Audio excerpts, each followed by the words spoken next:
Hey everybody, and welcome to the List Critics. I'm NacroVMX, and with me is the new guy. Say hi. Hi. He doesn't sound anything like that. He's putting on that voice to be funny. I know. How you doing? This is Paden. His channel is Hunter P. Brown, and you should check it out. Why do I have a new guy? Well, let me tell you, because Tanya, I just want to squash the rumors that will happen right away. We're not feuding. We don't dislike each other. We're close friends, and she's okay with this. She actually gave it her blessing. Tanya has decided to go to college to get a certification in counseling. And that has taken up so much of her time that she doesn't have much time left for YouTube. And of course, if she only has a very limited amount of time to work on YouTube stuff, it really should be for her channel. So I asked Paden, who is also a Kazara Studios employee, he's our director of media, if he would fill in for, I guess, the semester. And he said yes. So welcome aboard, Paden. I know it's only a temporary gig, but thank you so much. I already told you thank you, but I'm telling you again in the show itself, thank you for filling in for Tanya while she's educating herself.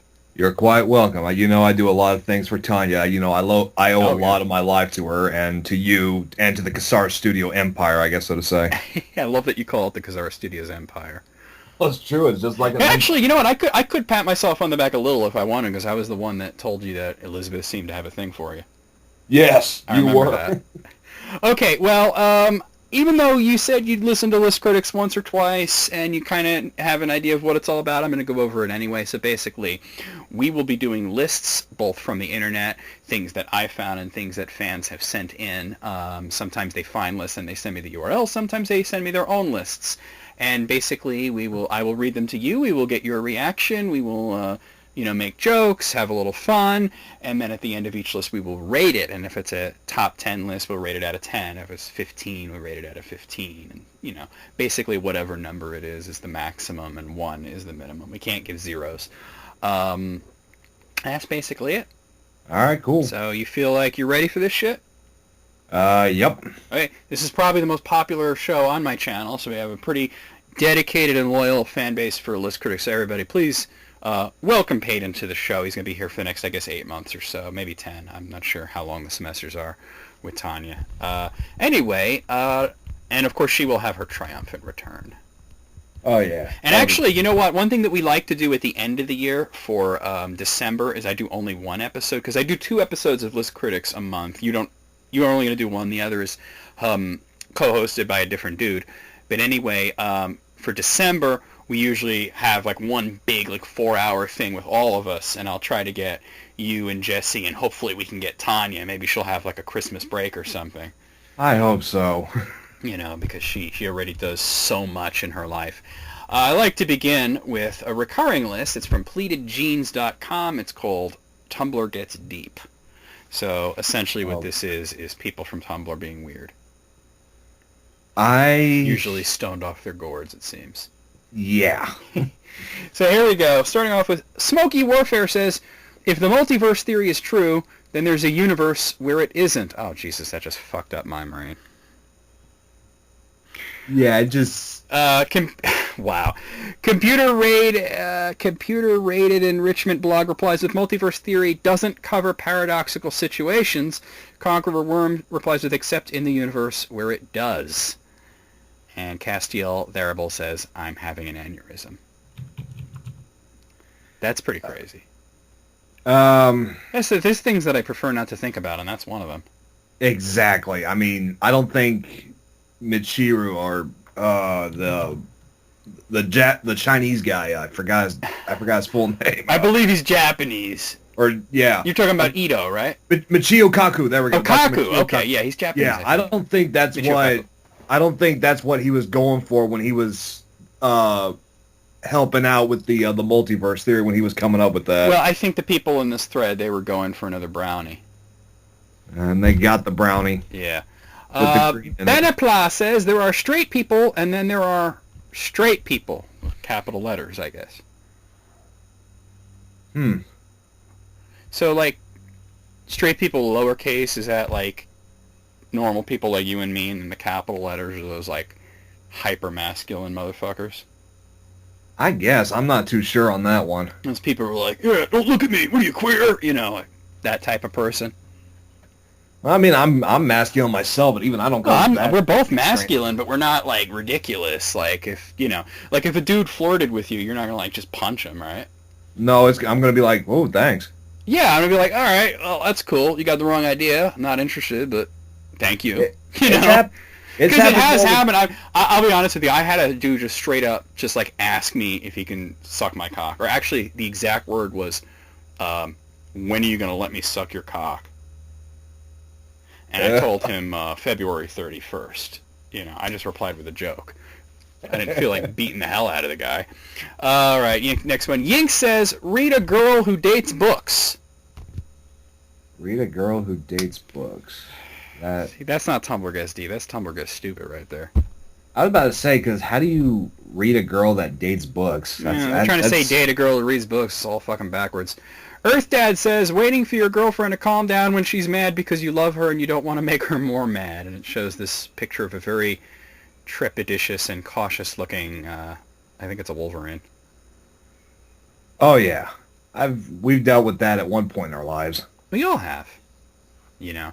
It's one of those crazy bumps that just you deal with. You know what? You get practice with it because moms are like that. And you don't want to, like, you getting yelled at. And, you know, like, you don't want to say anything or move in the wrong way because then it's just going to make it worse for you. That's practice right there. Oh, yeah. That's practice for getting bitched at in the future. Gets you ready. You're going to get bitched at your whole life. Might as well get good at not making it worse. Yeah. Writing prompt S says, in 2025, the mission Mars 1 is a full success. Upon arrival at the Red Planet, the astronauts notice some kind of cave containing a single human skeleton and 4 words carved into a wall. And then Dicks Out Suggestion replies with, Dicks out for Harambe. Okay, if that happened, if like we went to Mars and there was like a human skeleton there, I mean that would just be probably the greatest meme ever at that point. Like, oh yeah, that transcends space at that point. Yeah, but now we're in September, so you know people like Barack Obama are still trying to figure out, okay, what's this month's meme going to be about? And they think they found it with the. Hi, and this is, it's that pawn shop. Oh my god, I've been seeing that all over YouTube. Hi, I'm Rick Harrison, this is my pawn shop. I love that show, too. I love it, too. I haven't seen it in a while, though. But, well, they just started season 13. Oh my god, really? Yeah. Chumley's all skinny. Well, yeah, didn't he get busted for, like, drugs or something like that? Guns and drugs. He got no jail time, though. Lucky. He's like 3 years of probation, and he had to pay a fine and attend counseling. He had to jump through hoops, but he's not getting any jail time. I'm sure A&E was happy to help out with that. History Channel. Oh, History God, Channel. Wow. Yeah, plus Rick and everybody was all, you know, they were 100% behind him. I mean, they all know he's the fucking star of the show. I mean. Yeah, they're like, okay, we got to keep Pawn Stars going. That's one of our highest rated shows right now.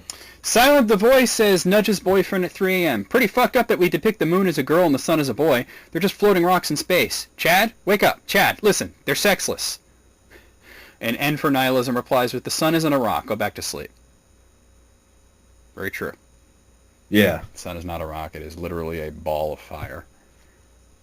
Actually, if you want to get technical about it, and this is way more awesome, the sun is literally a nuclear explosion that is going for millions and millions of years. Oh, yeah. And about, if I remember from science class, I believe in 5 billion years is when it'll flare out. It's going to flare out, but it's going to consume the Earth first. Like, that's how big. Yeah, but we'll be long dead, so it's all right. Yeah, even though it's like millions of years old, if you converted it to human years, it's only about like 10. Yeah. Gay Detective says, at work we have a family of 3 huskies who come in for daycare and everyone calls them the Mafia. It makes me so happy because occasionally out of nowhere someone over the radios will say, we're sending in the Mafia, and then 3 huskies barrel their way inside and usually slip and fall in the tile. That is adorable. I don't know why they're called the Mafia, but that's adorable. She posts a picture, and it says, the white one is Zephyr, but everyone calls him the Godfather, and his sisters follow him around everywhere, and they're a tiny gang, which I love. I believe it. Huskies, as adorable as they are complete klutzes. They're derpy as hell. Yeah, the one in my house, his name is Max. He runs into things because he gets so excited, and the whole floor is made of tile. Yeah, like no matter what, like no matter how much like a wolf they look, no matter how majestic and beautiful, they're still dogs, and they're still clumsy. Oh yeah. And huskies are pretty derpy to begin with. I mean, they're beautiful dogs, but they are derpy as hell. Oh yeah. Okay, next one. Healing suggestion says, hello. Oh, this is all in caps. I gotta scream it. Hello all. Fall is just around the corner, and you'll get to wear jeans and long sleeve shirts and sweaters. You won't get all hot just walking outside for 3 minutes. The leaves will be changing, and coffee will be appropriate at 10 a.m. and 10 p.m. There will be better days ahead. I'm excited for us. So this makes me smile. He's talking about a reason to look dressed up in winter all the time. Or just it not being summer and horrible. Oh yeah, definitely. I was talking with one of my patients at my other job, and she's just he's like, we were taking BuzzFeed quizzes, and it got her completely wrong because it said that her favorite. It says here your favorite. I can't talk today. I'm a little too hopped up on coffee right now. I said, it says here that your favorite season is winter. And that's not right. And she said, winter fucking sucks dick. And I'm like, yeah, I know. You hate winter because it's too fucking cold. You hate summer because it's too fucking hot. You hate spring because of allergies, but everyone likes the fall. She's like, yeah, everyone likes fall. Oh, yeah. I love the fall, too. That's especially when all the new episodes of Family Guy start airing. And South Park. Not a fan of Family Guy, but definitely look forward to South Park in just a couple of days. Oh, yeah. Yeah, the 14th. Plus, there's some good games coming out this fall. We got Civilization 6 hitting, Skyrim Special Edition, right, like a week after that. Yep. So, and of course, Call of Duty in November, so everything's just coming up Millhouse. Rabio Heeb says, can't stand those dumb teenagers who insist on using duh instead of the because they think it's cool. Leonardo da Vinci? Seriously? It's obviously Leonardo da Vinci, you uncultured swine. That was actually kind of clever. You know what's funny is it means, in that context, it actually means of. It's Leonardo of Vinci, which is where he was born. Yeah. Yeah. So, but yeah. They actually have a running gag of that exact same joke on Howard Stern. Because there's two Bigfoots. One of them, Matthew McRory, he unfortunately passed away. The original Bigfoot, and then there's just the guy who does the impression of him. Well, not really. It's not even an impression of him. He's just some 50-year-old guy who snorts Vicodin and has sex with a full-on transgendered person, and they call him Bigfoot Part Duh. Oh, I thought didn't they call him Bigfoot Jr.? Or was that a different dude? I think that was a different dude. Oh, okay. Because I remember Bigfoot Jr. was just some guy who sounded like the original Bigfoot. Yeah, what it is, and all that shit. Yeah, that's Bigfoot Jr. then. Oh, okay. Because that's the same guy. Because he had that real bad. Like I say I got a speech impediment. That guy's actually got. You don't have a speech impediment. Maybe you did when you were a kid, but you're well over that. I have never once heard you stutter. Every now and I don't like when I say speech impediment. I just repeat myself. Like I'm trying to get a. Who doesn't do that? I don't know, but everybody does that. You're normal. Let's hear it for this clown. Says people who use guns are pussies. I just throw bullets really fast. Oh man. Well, I do like to use a metaphor while I say it's the difference between shooting a bullet and throwing a bullet. So there you go. You do like Metal Gear Solid 3 and put on rubber gloves, and if you make a fist hard enough, you can fire the bullets right out of your hands. That is weird. Spacey Comet says, I don't know who I am. Who the fuck am I? What the fuck do I want to do in life? What are even my own interests besides the things I cling to? I don't know. Well, welcome to being an adult. That's adulting. Life. Yeah, you'll feel like that for a very long time. Official United States says they call it a heartbeat because your heart looks like a beet, like the vegetable. Yeah. Zrigi says this is so true. Official United States says, I know. Smexing says, what's going on here? And Official United States says, text post I made about heartbeats, and someone said they thought it was true, and I told them I knew that. Oh, I'm glad we got that cleared up. Yep. How do you feel about beets? A lot of people don't like them. I think they're great. They're good for my health. I'll tell you that much. Yeah, they taste good though. I like them. Yeah, I've actually been consuming them a lot in the past couple of months. Ever since I started taking my health a little more seriously. Yeah, which you've been doing great on. For those of you that don't know, Paden gave up soda. Was it 3 months ago, something like that? 3 months ago, and which is great. I'm going to be honest. I have cheated a couple times. Like if I go to Fuddruckers, I'm going to get a cream soda. I don't care. I love this cherry cream soda there. You know what's funny is when I gave up soda, which was about 2.5 years ago, I told myself that I would allow myself a cheat if I was at Taco Bell because, like, if you want like a bunch of tacos and burritos and shit, it seems natural to get a soda. But ever since I gave up soda, I haven't really wanted to drink it at all. Same here. Well, look at it this way. I mean, I was consuming. You were going crazy. You were like at 2 liters a day, something like that. The most I drank in one day was 6 liters. Yeah, that'll murder the fuck out of your kidneys, man. I'm surprised. See, I don't have kidney problems. I'm surprised you don't have like stones like constantly. Oh yeah, like it was a miracle. The doctor said that it never happened to me, or maybe it has, and I've so adjusted to it that I just never felt it. You would have known because it's like one of the most painful things a dude can go through. Well, I guess. Yeah, never mind then. Because I mean, basically, it's a little rock passing through solid meat, and then it's got to come out a way that you really don't want a rock to come out of. Oh yeah. So, but yeah. Now that everyone's doubled over in pain, let's move on. Buttsec says, "Do you ever just look at your hand?" Yeah. All right. Well, that's all that. You know, I like to make a joke where I'll say I know something like the back of my hand, and then I'll look at the back of my hand and I'll go, "What the hell is that?" I got some scars on the back of my hand, so. Oh God, they really need to. Tumblr, get your shit together. Let people use spaces in their names so I don't have to like parse this shit. Terpsichorono says, friendly reminder that kudos means glory in ancient Greek, so if you give someone kudos, you are wishing them renown on the battlefield. Sounds about right to me. Yeah, people go to war every now and then. Yeah. HP Trash says, Hagrid's dad fucked a giant and J.K. Rowling won't tell me how. Well, she doesn't need to with his dick. Sounds like a Fintroll song. I love Fintroll, too. Same here.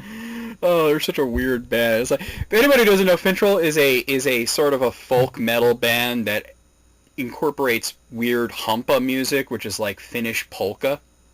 It's the most bizarre shit ever, but it's good shit. Think of it as like Korpiklani, which is a oh yeah, definitely similar. And they met. Actually, if anyone out there was a very long time subscriber of mine, I actually had one of those misheard lyrics videos on my channel, but it was for a Fintroll song, and because it's all in like some ancient fucking language, I just put down what it sounds like in English, and it's actually really fucking funny.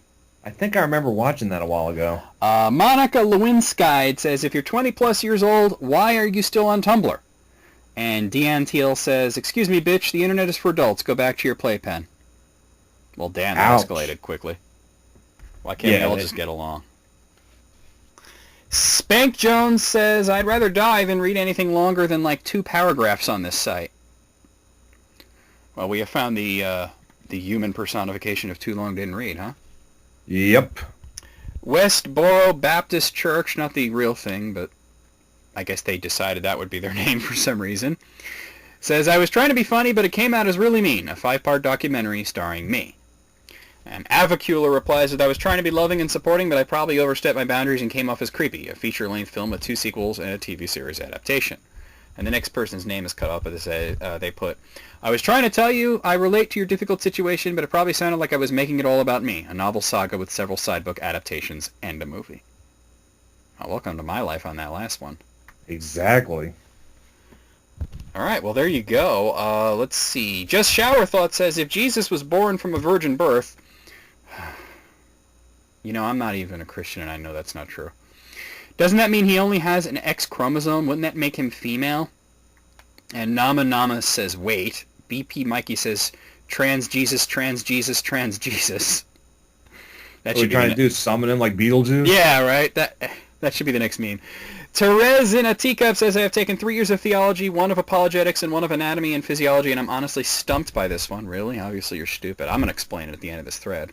Apocalyptic Gender Punk says, those species which are parthenogenic, i.e. self-fertilizing, certain lizards, snakes, frogs, and fish, the offspring is always genetically or physically female, typical. So yeah, if I was to take this nativity as a scientific story, a parthenogenic human pregnancy, still a scientific impossibility, would result in an AFAB child, and since that child has always been referred to as he, voila, trans Jesus. And K. Giorgio says, actually, I think that depends on species. Like New Mexico whiptail lizards are an entirely female, all parthenogenesis all the time species, but Komodo dragon parthenogenesis always results in males because their chromosome determination is different. So clearly, to get to the bottom of this mystery, the first question we need to ask is what kind of reptile was Mary? All right, do you want me to explain this in like real simple?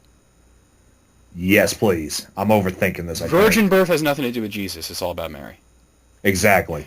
Mary was born a virgin, and by virgin, that is nothing to do with sex. Obviously, she had sex because she was a Jewish woman who was married, and you're not considered married until you have sex with your husband.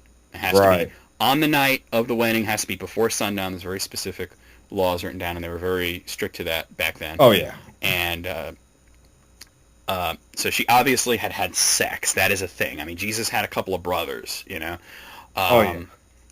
The virgin birth just means that she was born without original sin, which is how she become the receptacle for a horny god.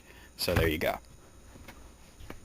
Moving on, because that was a little bit much. I love how I gotta say, that is Tumblr gets deep in a nutshell, though. They start with a flawed premise and run way too far with it.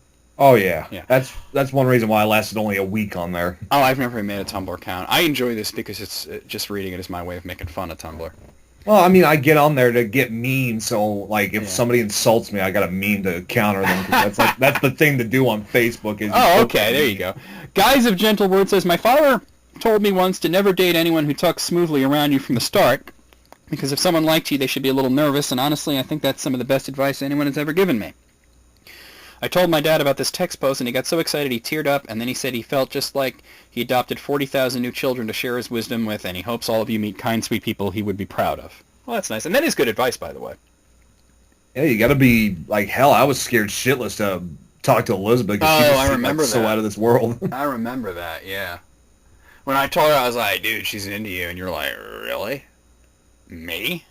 Because that's your reaction. That's how you react. It's not like, of course, me. You know, I'm awesome. It's like, why would she be interested in a fat 25-year-old truck driver who's about to lose his apartment, who is depressed beyond all belief because his ex-girlfriend is not working, not helping out. That's why we're losing everything. That's why I'm moving back in with my parents, who I hate so much. And whatever, I couldn't tell you the reason, but whatever it is, it worked, right? Y'all been together for a couple of years now, haven't you? 3.5 years to be precise. There you go. Kobayashi Marund. Oh, that's clever, I guess. He says, my milkshake brings all the boys to the yard. All of them. The ground begins to rumble and 3 billion boys pour in over the hills in a huge boy tsunami, eclipsing the sun, destroying everything in their path. The entire city is razed to the ground. The screams of boys being crushed to death among the fray combines into a deafening roar of suffering. I stare at my milkshake with hollow, haunted eyes. What have I done? I felt a tear come out of my eye there. It was fucking beautiful. Sounds like a horror film. Yeah, they should make a film, Milkshake, and it's about that. Pay this guy right now. Oh, that was the last one out of 21. I think this is a pretty good grouping. Sometimes they're kind of lame. I'm going to say 18 out of 21. What say you, Paden? 14 out of 21? Okay. Some of them are still going over my head. Well, that's good then, right? That's Tumblr for you. Yeah, well, it's Tumblr gets deep at least. Now, we always follow that up with, from the same website, it's a Twitter thing. It's Twitter jokes everyone should read. There's always 15 of them. Sometimes these are always either amazing or it's a dumpster fire. So let's hope they're good this time. Fingers crossed. Shut Up Mike at Shut Up Mike In says, if you bump into someone you haven't seen in 7 years, every cell has been replaced and there's someone new entirely. You don't have to say hi. Well, using science to foster antisocial feelings. Okay, there we go. I mean, I get it. I'm not laughing, but I get it. I get it too. Yeah. I'm not laughing either. Laughing either. It's just Scott, like, okay, that's just being a dick. Yeah. Move on. Ari Scott at Ari Scott says, none of the dogs who lost at the dog show know they lost, or that they're at a dog show, or that they're dogs. Yeah? Well, I think they know that they're dogs. Well, they know what they are. They just don't know that we call them dogs. I mean, they probably hear the word a lot.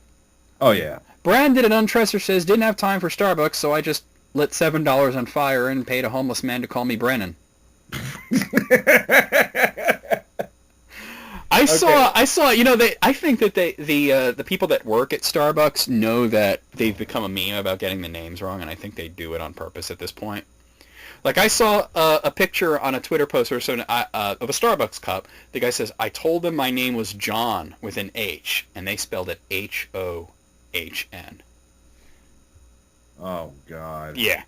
I mean, that's a level of stupidity that I can't believe exists in someone that is not drooling on themselves, so that's got to be on purpose. Oh, yeah. Nick Ross at Nick Ross Boss says, so we're just done making castles? Yeah, we are. Ever since the invention of the trebuchet, that's really not worked out so well. Yeah, that sucks. I want to live in a castle one day.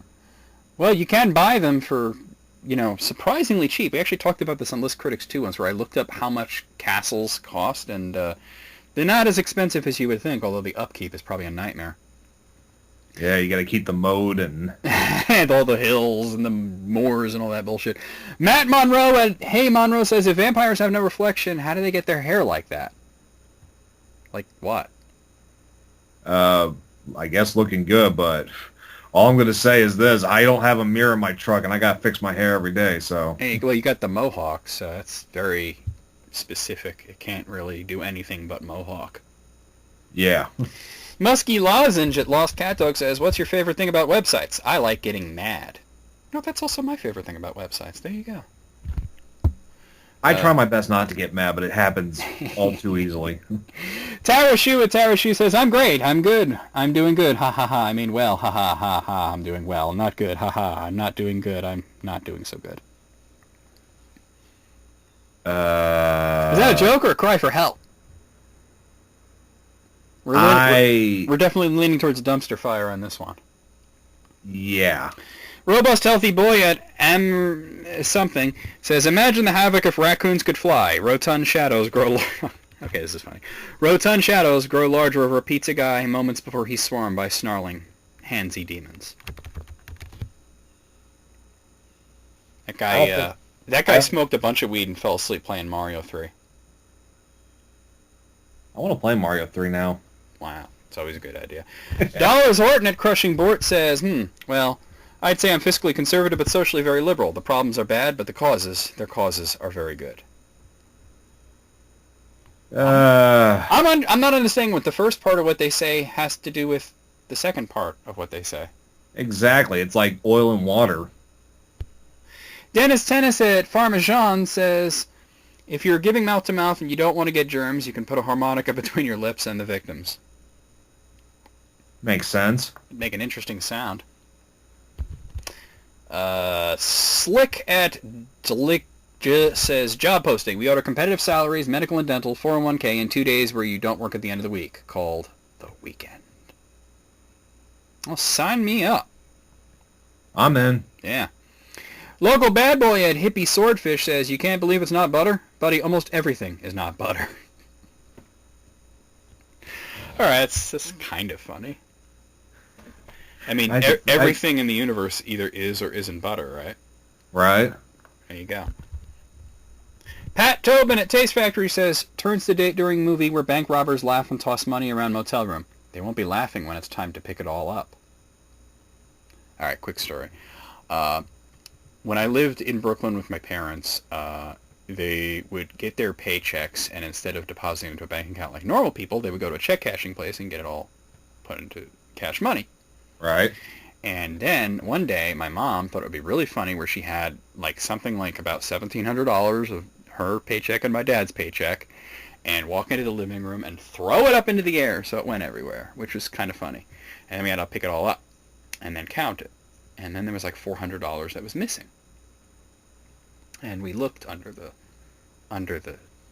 furniture and behind the furniture and everywhere, and we looked everywhere and we couldn't find it. We were missing $400. And they came to the conclusion that the check cashing place must have screwed them over because they hadn't counted it at all. So they were going to go back to the check cashing place and see what that could be done. In the meantime, me and my sister were going to stay home and continue to look for the money, right? Right. So almost like a minute after my parents leave, I say to my sister, it's getting kind of dark. We should turn the light on, right? Right. Turn on the light, and immediately know that the fucking money was in the light fixture because it casts a shadow all over the place. Wow. Yeah. So, yeah. My mom never did that shit again. Lee Tiscioni says, mentioning your best friend in front of regular friends lets them feel the sting of inadequacy that they deserve. Well, it's true. I always feel a little awkward about that. Like referring to someone as my best friend when I'm around another friend. But we all do it anyway. And finally, Car Kinsella at TV Carl Kinsella says, founder of Hogwarts. Okay, so we all know there are 4 types of kid. Brave, smart, evil, and miscellaneous. School board. Yes, continue. Okay. I don't think it happened that way, but okay. I don't think there was a school board. No, it was just, according to Chamber of Secrets, it was just 4 guys that just got up together and said, hey, let's build a school. Yeah. And it's not, and by the way, Hufflepuff is not miscellaneous. They're kind. That's their attribute. Exactly. And by the way, you were the most Gryffindor to ever Gryffindor.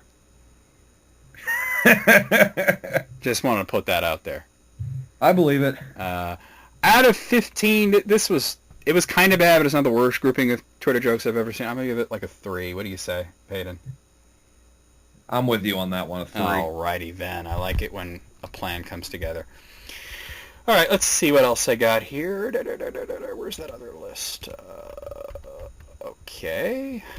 All right. Now, I got a list here from knowable.com, and this is a sex list, so prepare yourself for that one. Hang on 1 second. Where's the phone? Oh, here it is. Texting Elizabeth saying, got to talk about sex, sorry. Yeah, I don't think she's going to worry. You're talking about sex with another dude, and we're both straight. So. She doesn't care. She finds it hilarious. As long as I'm not cheating on her, Yeah, that's how my girlfriend is, so. All right, so this is 21 things most sexually active people don't know about sex. So I haven't read this yet. So I want to see how many of these we know, I guess. I'm interested myself. Number 1, 87% of men reported experiencing an improved sex life after reading 50 Shades of Grey. Well, probably because after reading that trash, they have angry sex. Oh, yeah. I mean, come on. I can't. I'm not going to read it. Sorry. I refuse to, anything based on Twilight, I refuse to read. Even loosely connected, I'm not going to do it. Exactly. Number 2. Oh, sorry, go ahead. They ruined vampires. They ruined werewolves. They ruined all that crap I grew up with. It's not ruined. It's just temporarily under construction. Lord have mercy. Number 2, nearly 1/3 of women who use online dating will have sex on the first date. Well, shit. I believe it. I believe it, too, because a friend of mine who shall remain nameless, because he's probably listening right now, met his wife on... I don't know if it was Match.com or one of those types of sites, and yeah, they did that on the first date. I'm gonna be guilty. It happened to me. Yeah. First girl I ever met on Maple Story. Wasn't expecting it. It just happened. Yeah. Number 3, a neurologist in Iran says that masturbating may help with a stuffy nose because the nose and genitals are connected to the same part of the sympathetic nervous system. Ejaculation causes blood vessels to constrict, which may soothe swollen blood vessels in the sinuses. Now, I don't know about the science of it, but I knew that since I was about 12 years old, so... That probably explains why I jerk off all the time. That's the reason, right? It's the stuffy nose. No, I mean, like, you know, you're a teenager, you're already doing that all the time.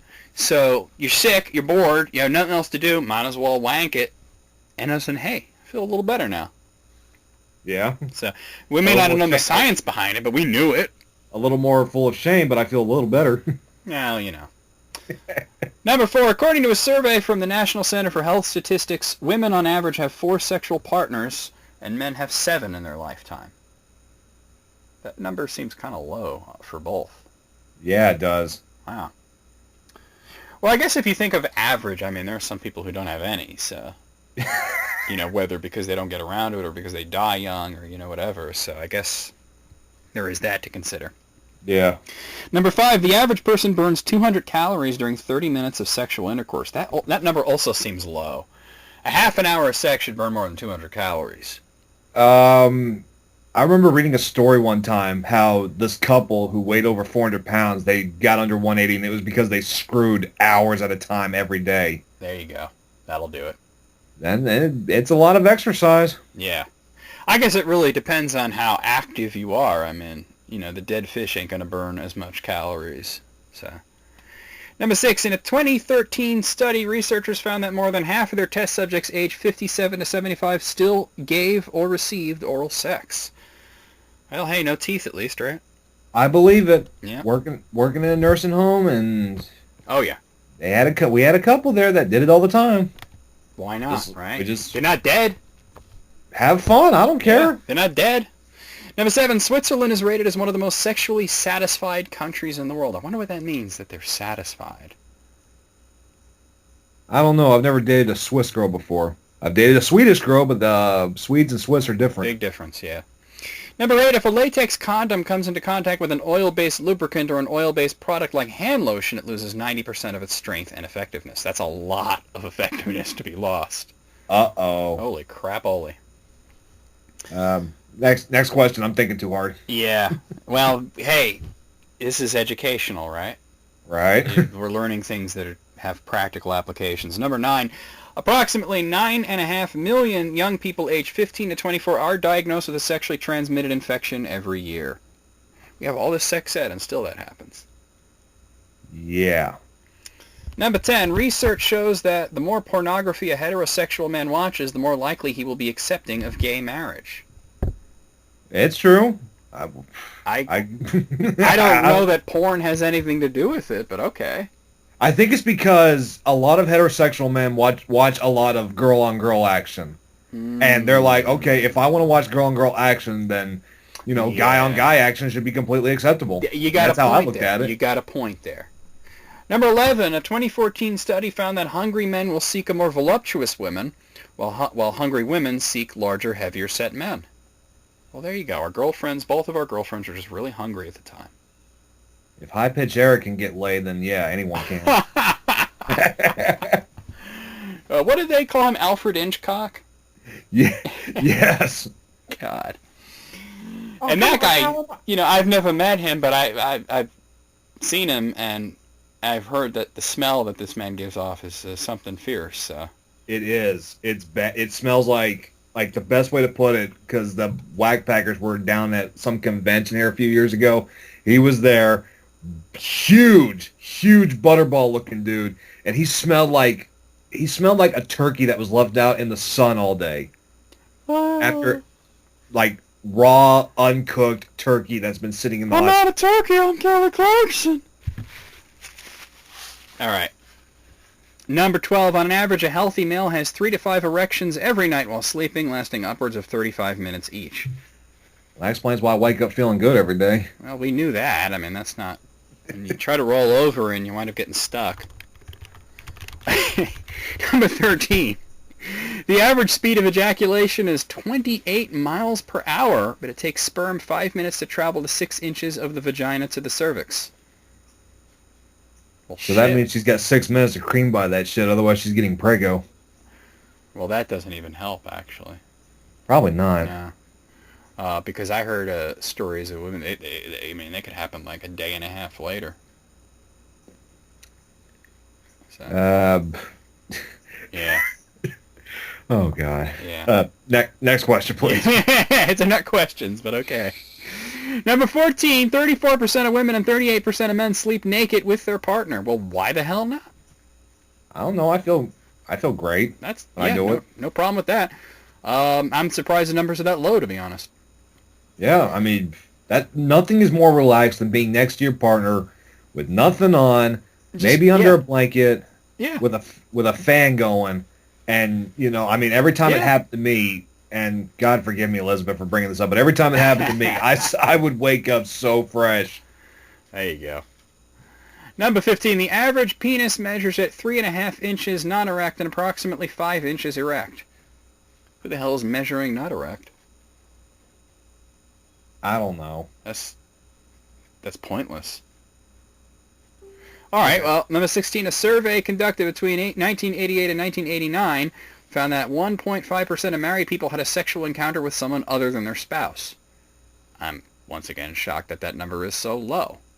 With as many episodes as Maury Povich.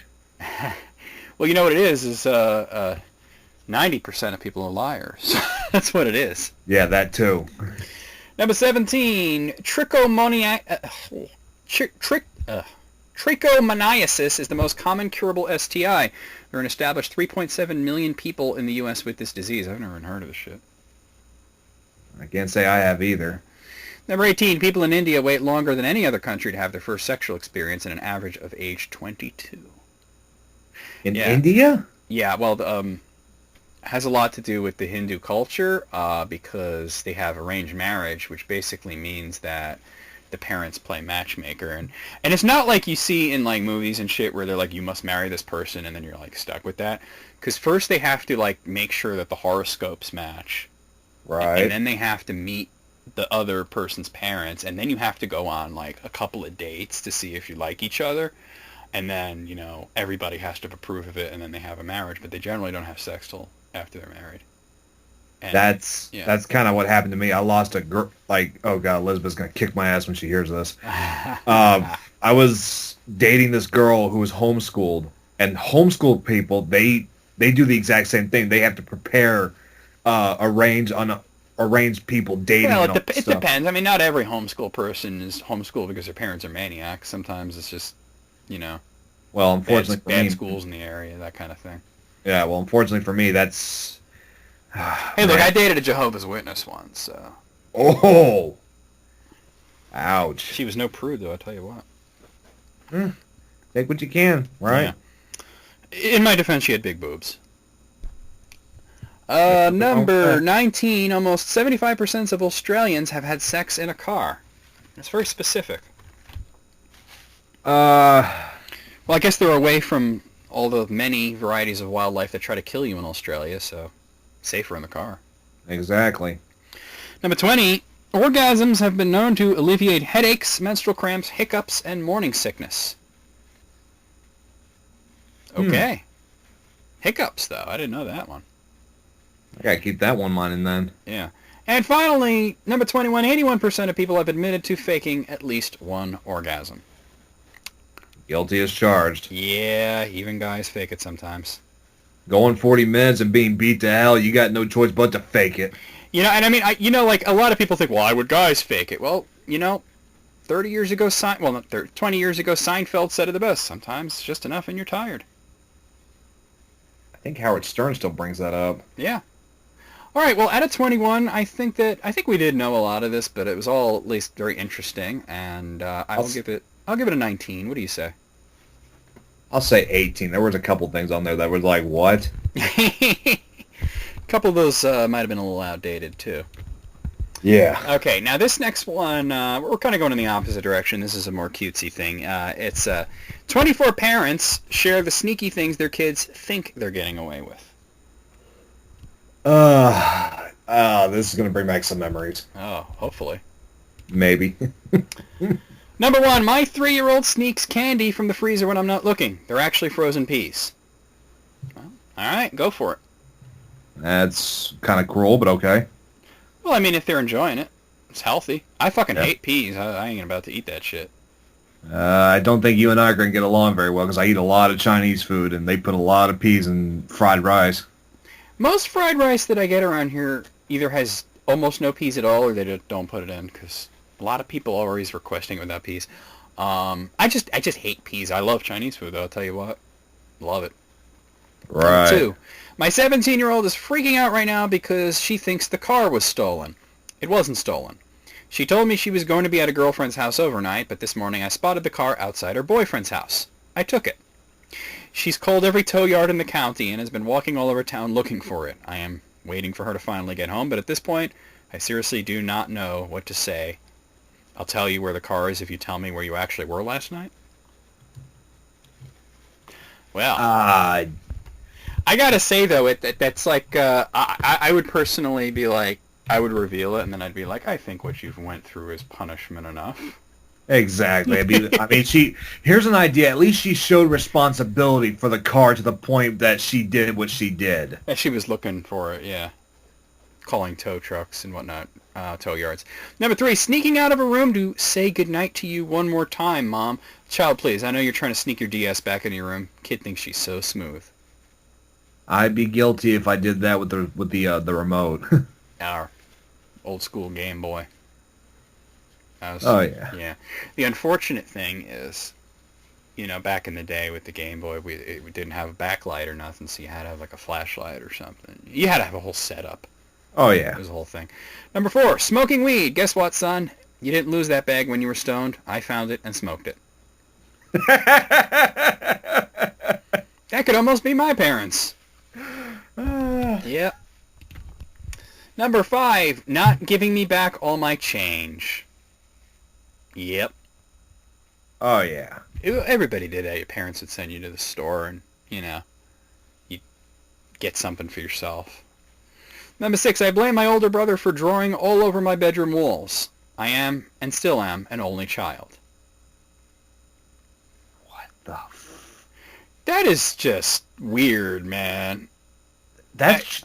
I mean, if you had a kid and only one kid and they'd drawn all over the walls and they said my older brother did it, wouldn't you be like, all right, you're going to the psych hospital at this point. We're going to figure out what the hell's wrong with you. You should see the look on my face right now. I can imagine my it's probably jaw is dropped. It's probably very similar to the look on my face. My eyebrows are in a different time zone now. Oh, Lord. Oh, God. That's crazy. Number 7, my 3-year-old thinks I don't notice that he sneaks his favorite Hot Wheels car under pillow before bedtime so he can play with it at night. Yeah. Did that kind of shit all the time. It's the best way to keep playing them, even after bedtime. Yeah. I mean, actually, I wouldn't sneak it. I would just wait for my parents to be gone and just get up out of the bed and get whatever toy I wanted. Exactly. Number 8, my kid asked me if Santa was real a few years ago. I started with the depends what you mean by real crap, and he backpedaled immediately. I could tell he was testing the waters, and it seemed at the time he was afraid of what this knowledge might do to important things like, say, the present count. In any case, he still sells the Santa thing along with the other stuff. For example, he lost a tooth in Canada. We are United Statesers. And got a little clearer than he intended by regarding his understanding of how the tooth fairy works. He was curious both about the relative value of teeth vis-a-vis the cusp count, how much is a molar versus a bicuspid, and, this was killing me, the exchange rate between American and Canadian dollars. When I asked him why he thought I had any particular knowledge in regards to these tooth fairy matters, he sort of balked and backed out of the conversation. That whole thing just went over my head, too. Well, I think what they're getting at is the kid is asking all these questions, and then the parent's like, oh, well, why do you want to know that? And they're like, no, never mind. Because the kid clearly knows there's no Santa and no tooth fairy. Yeah, he just wanted to see what the parents would say to cover for it. No, I think what it is they, like with the Santa thing, they think, like, if once... Because there is that moment where once the parents know that the kid knows there's no Santa, like, you automatically get less presents. Because they would always be presents from your parents and then presents from Santa. Exactly. They would buy these extra presents and say, it's from Santa. So, and I think kids are smart enough to know that, so... Number 9, I think my 3-year-old is eating frosting in the front closet. I also know that she's the one who's been drawing on the babies. You know, like, we were all this little once and we all did shit like that, but when you're an adult, you really do gotta wonder what possesses you to draw on another human being. Yeah. Like, some people see a baby and it's just a baby, but some people see a baby and it's a blank canvas, I guess. Number 10, I remember putting the fried eggplant between the couch pillows. Nobody was pleased when the dog found it a few months later. And that dog is still alive after eating it? How the hell was there fried eggplant between the couch pillows for 3 months and the place didn't stink to high hell? That's what I want to know. What kind of place are y'all running there? That's fucked up. Number 11, I used to think I was getting away with bad words. When I heard a bad word, I just knew it was bad, so I never repeated it near anyone. But at home, I would go into my room, shut the door, and start yelling the bad word in weird voices, and then I'd walk out like nothing happened. My parents always heard, but they thought it was so funny, they never told me shit. And that's why you get pregnant at the age of 16 and wonder where the hell happened. What the hell? That was like a total, like, Sal Governal answer right there. Like, remember he said, that's why she has a black kid, and it became a whole thing. Yeah. Oh, that was awesome. Like when they made him apologize for like 3 days. Number Yeah, that was 12, eating their dinner. The youngest thinks he's so slick when she shuffles her food around her plate to create empty spots, or putting an empty fork in her mouth. I used to do that shit. You know, you're a kid and you don't want to eat your vegetables. exactly. Now I'm like, yeah, bring on the fucking vegetables. As long as it's not peas, I'm down. Yeah, my anti-vegetable is the lettuce. I can't have lettuce. You don't like lettuce, huh? I think I don't know if I'm allergic to it or not, but every time I would devour it, like I was able to eat it with like sour cream or not sour cream, but like French dressing or something like that. Yeah. But then like I would start breaking out in these really bad rashes, and it always happened every time I ate it. So I don't know if it's an actual I wonder if it's reaction. possible to be allergic to lettuce. Because lettuce is like, I mean, like, it's like just basically water. Well, I know I'm also allergic to mushrooms too. So Oh, I don't like mushrooms. if you ever want to see me suffocate, just feed me a mushroom. Well, let's not do that. Yes, please.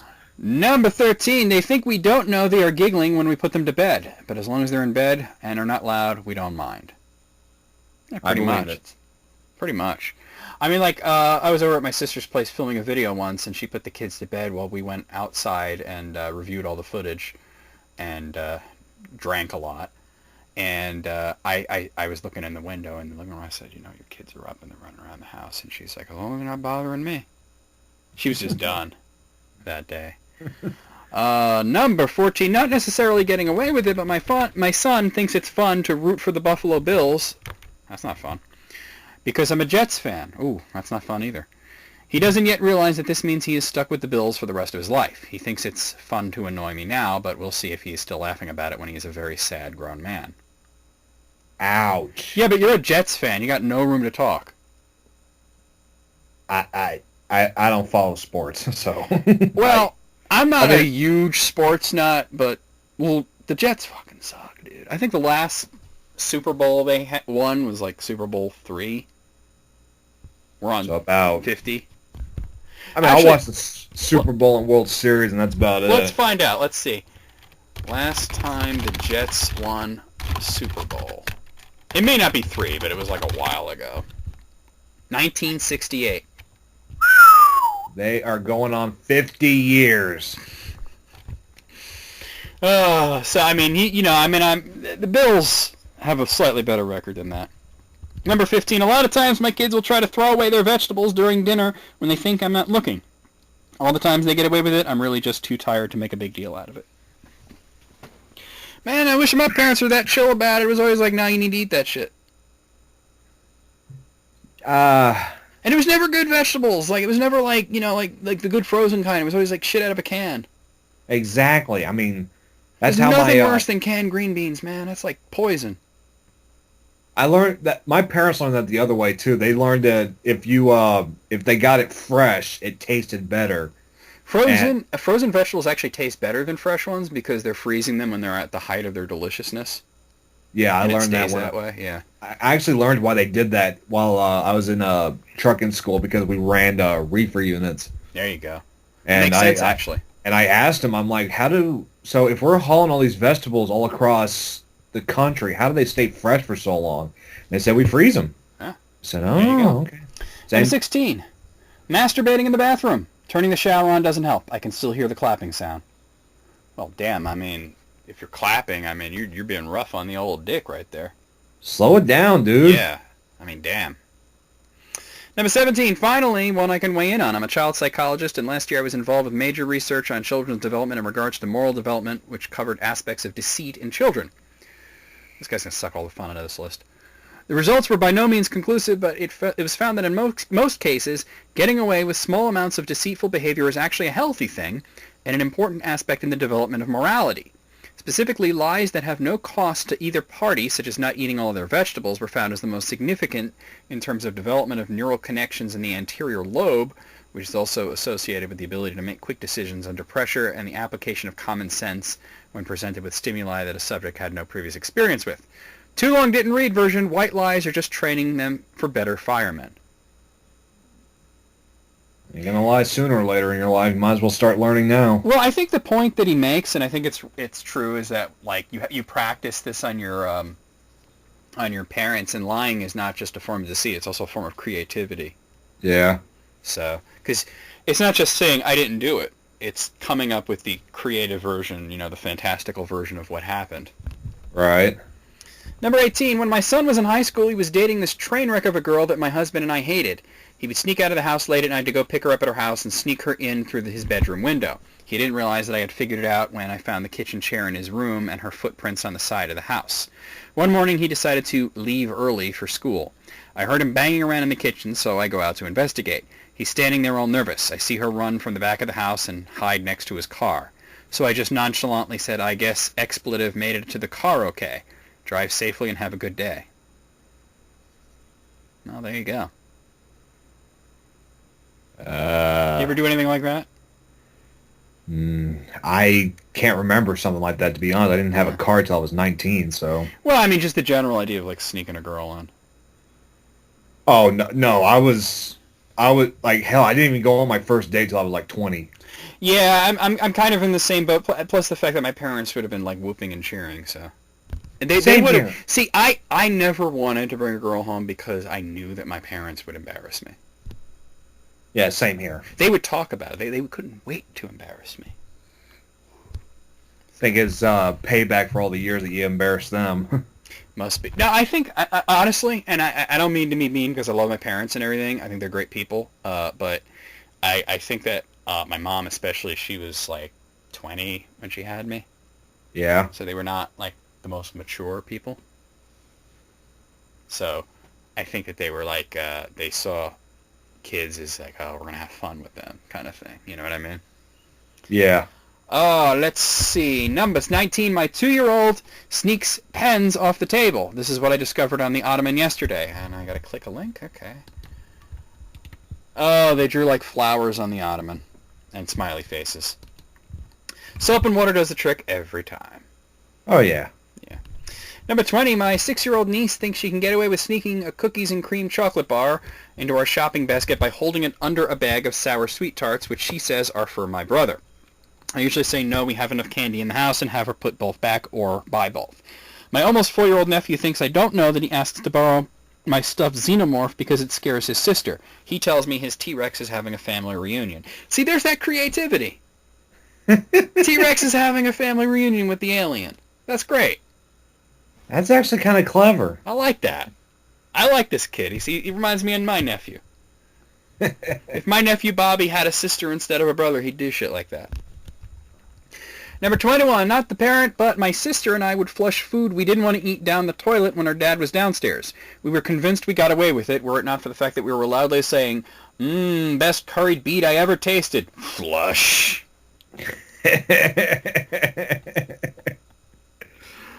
Dead giveaways. I did shit like that all the time. Number 22, if my less than 2-year-old son knows he is holding something he shouldn't and I call his name, he will immediately throw it as far away from himself as he can and look at me innocently. I don't know where he gets his slyness from. That's funny. I had a dog that was like that if the dog had something that they wasn't supposed to in their mouth and you said his name, he would like fling it. Yeah, I had a dog like that too. She would get into the garbage and I'd be like, get away from there. She'll like bolt, right? Like run. Number 23, blaming their siblings for something bad. The first one to speak up is always the guilty party. That's true in children and adults. The usual dead giveaway. Yeah. It wasn't me.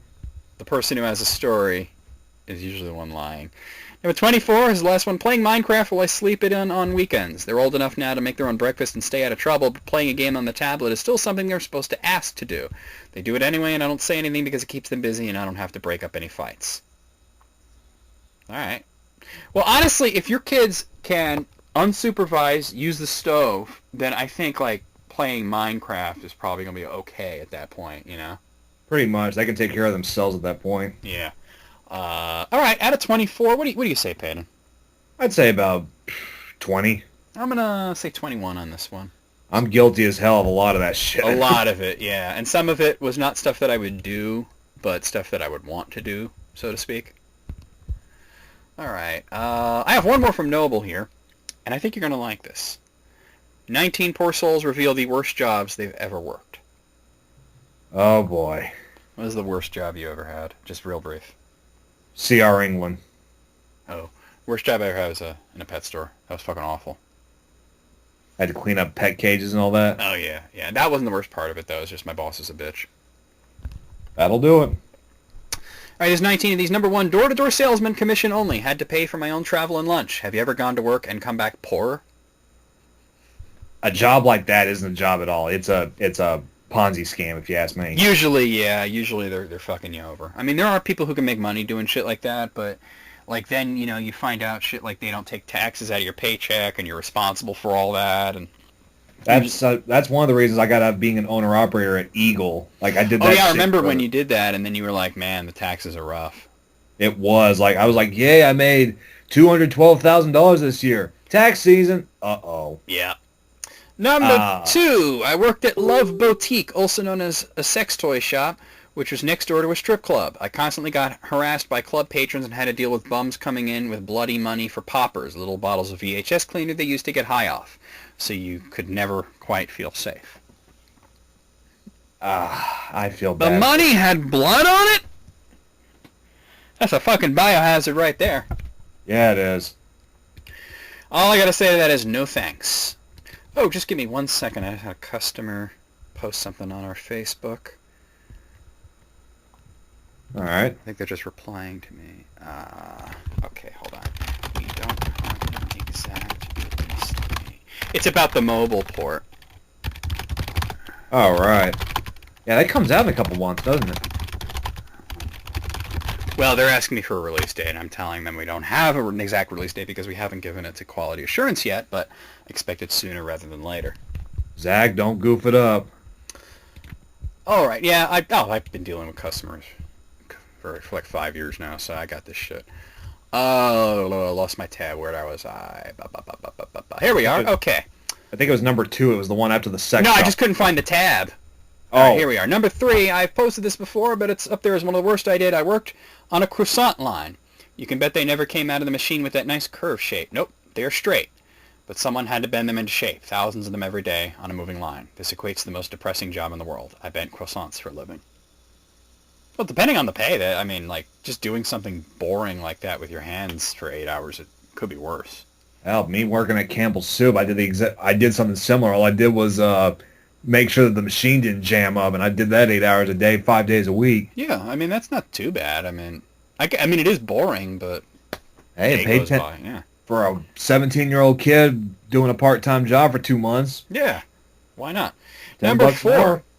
When I was 19, I started telemarketing for this place selling car warranties. I really needed money. Immediately, I could tell it was a shady business. I would be given a name, address, and make model of a person's car. I would then call and was given a script where I informed them their warranty expired and they could buy a new one from us. I realized right away that it was a scam because sometimes it would be a model year only 1 to 2 years old. No way a warranty expired already. We still had to tell them it expired to the point of arguing with them to convince them. Our best targets were senior citizens on already fixed incomes. This is already depressing as hell. They're extremely gullible when it comes to this kind of stuff, so I would sell these 3-year, 36K mile policies for $4,000 to people who already don't have much money. I then looked into our actual warranties and realized they basically cover nuts and bolts and useless parts. But we would tell them it covered everything on the engine from nuts to bolts, so I guess that was the truth. Then one day I called someone from the opposite side of the country. He stopped me mid-pitch and started reciting my script back to me. This freaked me out. What are the odds I called him? He said he used to work for them and the government came knocking and they closed up shop. Apparently they just relocated and changed the name. He advised me to get out now and that I was doing a terrible, terrible thing. I hung up with him and promptly quit. At least they did the right thing in the end. Yeah, that is depressing, though. That really is. That's kind of like those people that'll call you like, yes, your computer has a virus. Yeah, I get those calls on my cell phone all the time. And they always say, we are from Windows. Like, not Microsoft. They say they are from Windows, and they want to like direct, first they want you to give them like $40. Then they want you to direct connect them to your computer so they can go in and steal whatever the hell they want, So you know what? You know how to get those people off the phone real fast, Paden? How? Tell them you have a Mac. Yep, that'll work. Yeah. Oh, I am sorry, click. Or they won't even say that. They'll just hang up on you. I had a call once. I got to tell you about this. Me and my friend Brandon once went to like one of those timeshare things, right? Yeah. You know how they invite you and they give you a whole bunch of free shit hoping that you'll buy a timeshare, and I'm like, come with me, it'll be fun, we'll jerk them around, you know? So we got all this free shit, you know, obviously do not buy a timeshare, and that was that, right? And then I kept getting calls from them asking me to come back, and I kept telling them I already did this, I'm not doing it again, you know? And they kept calling, and they kept calling, they would always call me when I was asleep. Like, anytime I took a nap, they would call me. And it started to piss me off. And one time I got really pissed off at this girl, and I said, what the fuck is wrong with you people? I keep asking you to take me out of your system, and every time they send me, okay, we've taken you out of our system, and then like a couple of weeks later I get another call. And she says, okay, well this is what you do. I'm going to take you out of the system again, but you know, that really doesn't do anything.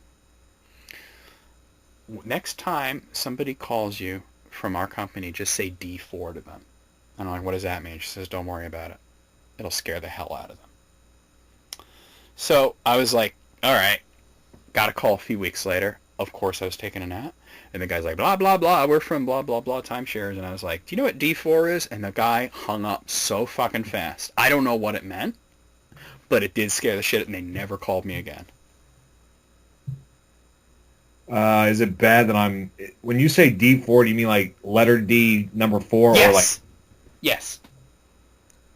I'm actually Googling that right now.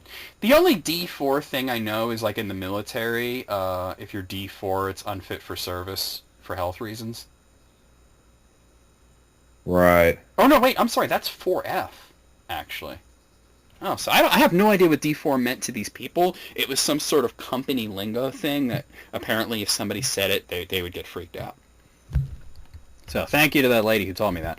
Number 5, industrial maintenance mechanic is a summer job for 3 consecutive years between semesters. Imagine walking around every day wearing a hazmat bodysuit and mask in hot, steamy rooms filled with poisonous gas while you stand knee-deep in toxic waste for hours on end. We would duct tape our boots, suit, and mask in order to not let any of the fumes in. Yeah, but don't those jobs pay, like, really well? Last I heard about... Oh, actually, that's the next line. It says the pay was amazing, though. I mean, like, people who work with, like, sewage or toxic chemicals or any of that shit, they make fucking money, though. Oh, yeah. Bulldozer on at a landfill, there we go, for garbage. Yeah. $45,000 a year job. Yeah, pretty much anything you deal with something that's, like, possibly hazardous or bad smells or, you know, toxic chemicals, you're going to make good money. Oh, yeah, because you're putting your health on the line. Yep. Number 6, I worked in a supermarket for 2 weeks when I was 14. No training or anything. Customers kept asking me where things were, and I had no fucking clue, so I'd say, I'll go find out for you, and then hide in the stockroom until they left. Well, dude, that's not a worse job. That's a worst employee right there. Exactly. It's like he didn't even try. He didn't care for shit. I mean, I know when you're 14 you don't, but come on now. How bad could it be if you got away with that shit? Exactly. Number 7, selling doors door to door. That is awkward. I've got a door for your door. Like, what do you think you just knocked on, asshole? Number 8, I used to weed whack around the tombstones of the town cemetery one summer. It was actually a pretty sweet gig. Would just listen to my iPod and do my thing, make the dead people look fresh. As for downsides, though, it definitely made me think about death a lot. It was also very easy to get caught up in the feels watching people come to mourn their significant other and whatnot. I always tried my best to weed whack the fallen tombstones that were being overgrown. Well, it doesn't sound like a bad job, just kind of sounds like, you know, it would be kind of sad, which anything to do with death, yeah. That's one reason I got out of the nursing field, because I keep, like, or nursing homes in general, I built up a tolerance to watching people die, and it sucks. Yeah, that does suck. Number 9, I worked as a greeter in large furniture companies' return department one summer. People would come in spitting feathers. This Billy bookcase has one beige panel and the rest are all black. My kid lost all the screws and it's all your fault. This 8x6 sideboard won't fit into my Nissan Micra. How dare you tell me that you can't transport it home yourself? All I could reply was, welcome to store. Take a ticket, and pointed at a little box with 1, 2, and 3 on it for missing parts exchanges or refunds. I was a 17-year-old kid. I didn't know anything about Billy bookcases. Most mind-numbing, painful job I've ever had. Plus side, though, free meatballs. Well, you just revealed that it's IKEA, so why redact it at that point? I mean, what other furniture store serves meatballs? That's a good question. Pretty much just IKEA, right? I guess. I've never been to one before, so I can't really answer that. When I was a kid, my parents would drag me and my sister to IKEA sometimes. First of all, the place is like a maze. It takes forever to go through the whole store. Yeah, if like if I worked at Landstar Company, I'd be hauling for IKEA out of Dallas. I heard. Oh boy. Well, That's if I brought my owner. well, it's not like you got to go in there. No, it's just it's a drop and hook actually. Yeah. Number 11, installing fiberglass insulation in the summer in Australia. Imagine hundreds, if not thousands, of tiny glass arrows stuck into your skin that even after showering and scrubbing are still in your skin, and every movement when dressed rubs these glass shards into your pain receptors, causing you to think you will lose your mind if you have to take another step.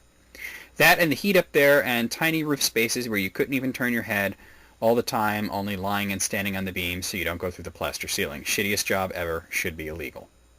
Well, somebody's got to do it. I'm sure it paid well. Yeah. That kind of shit. All right. Got to go to the next page here. I hate when they put it on multiple pages, trying to get more ad hits. Number 12, QA game tester for a large video game publisher. Let us pause to laugh. We treat our QA people so good, too. Zach, I'm laughing at you, buddy. I've worked in 120-degree attics that were 4 feet high, piling hundreds of pounds of lubed-up cable through tiny conduits for 14 hours a day. I'd rather do that than work at this company again. So we're testing this hockey game. I think my name is actually in the credits. I never checked. Anyway, it's a pretty stupid idea to outsource the hockey game testing to Louisiana. We literally had one guy on the floor who was like the rules guy, as in he actually knew the rules of hockey. So imagine rows of consoles, at the time PS3s and Xbox 360s, with someone at each. Everyone is quietly doing their tests and few people talk to each other. Most people have earbuds in. My boss is in a cubicle literally 20 feet away, but when he wants to communicate, he sends an email to someone who sends an email to someone who sends an email to someone in Canada who sends an email to my friend sitting next to me who tells me. It is considered problematic behavior that I respond by standing up, looking at the boss and saying, "Got it."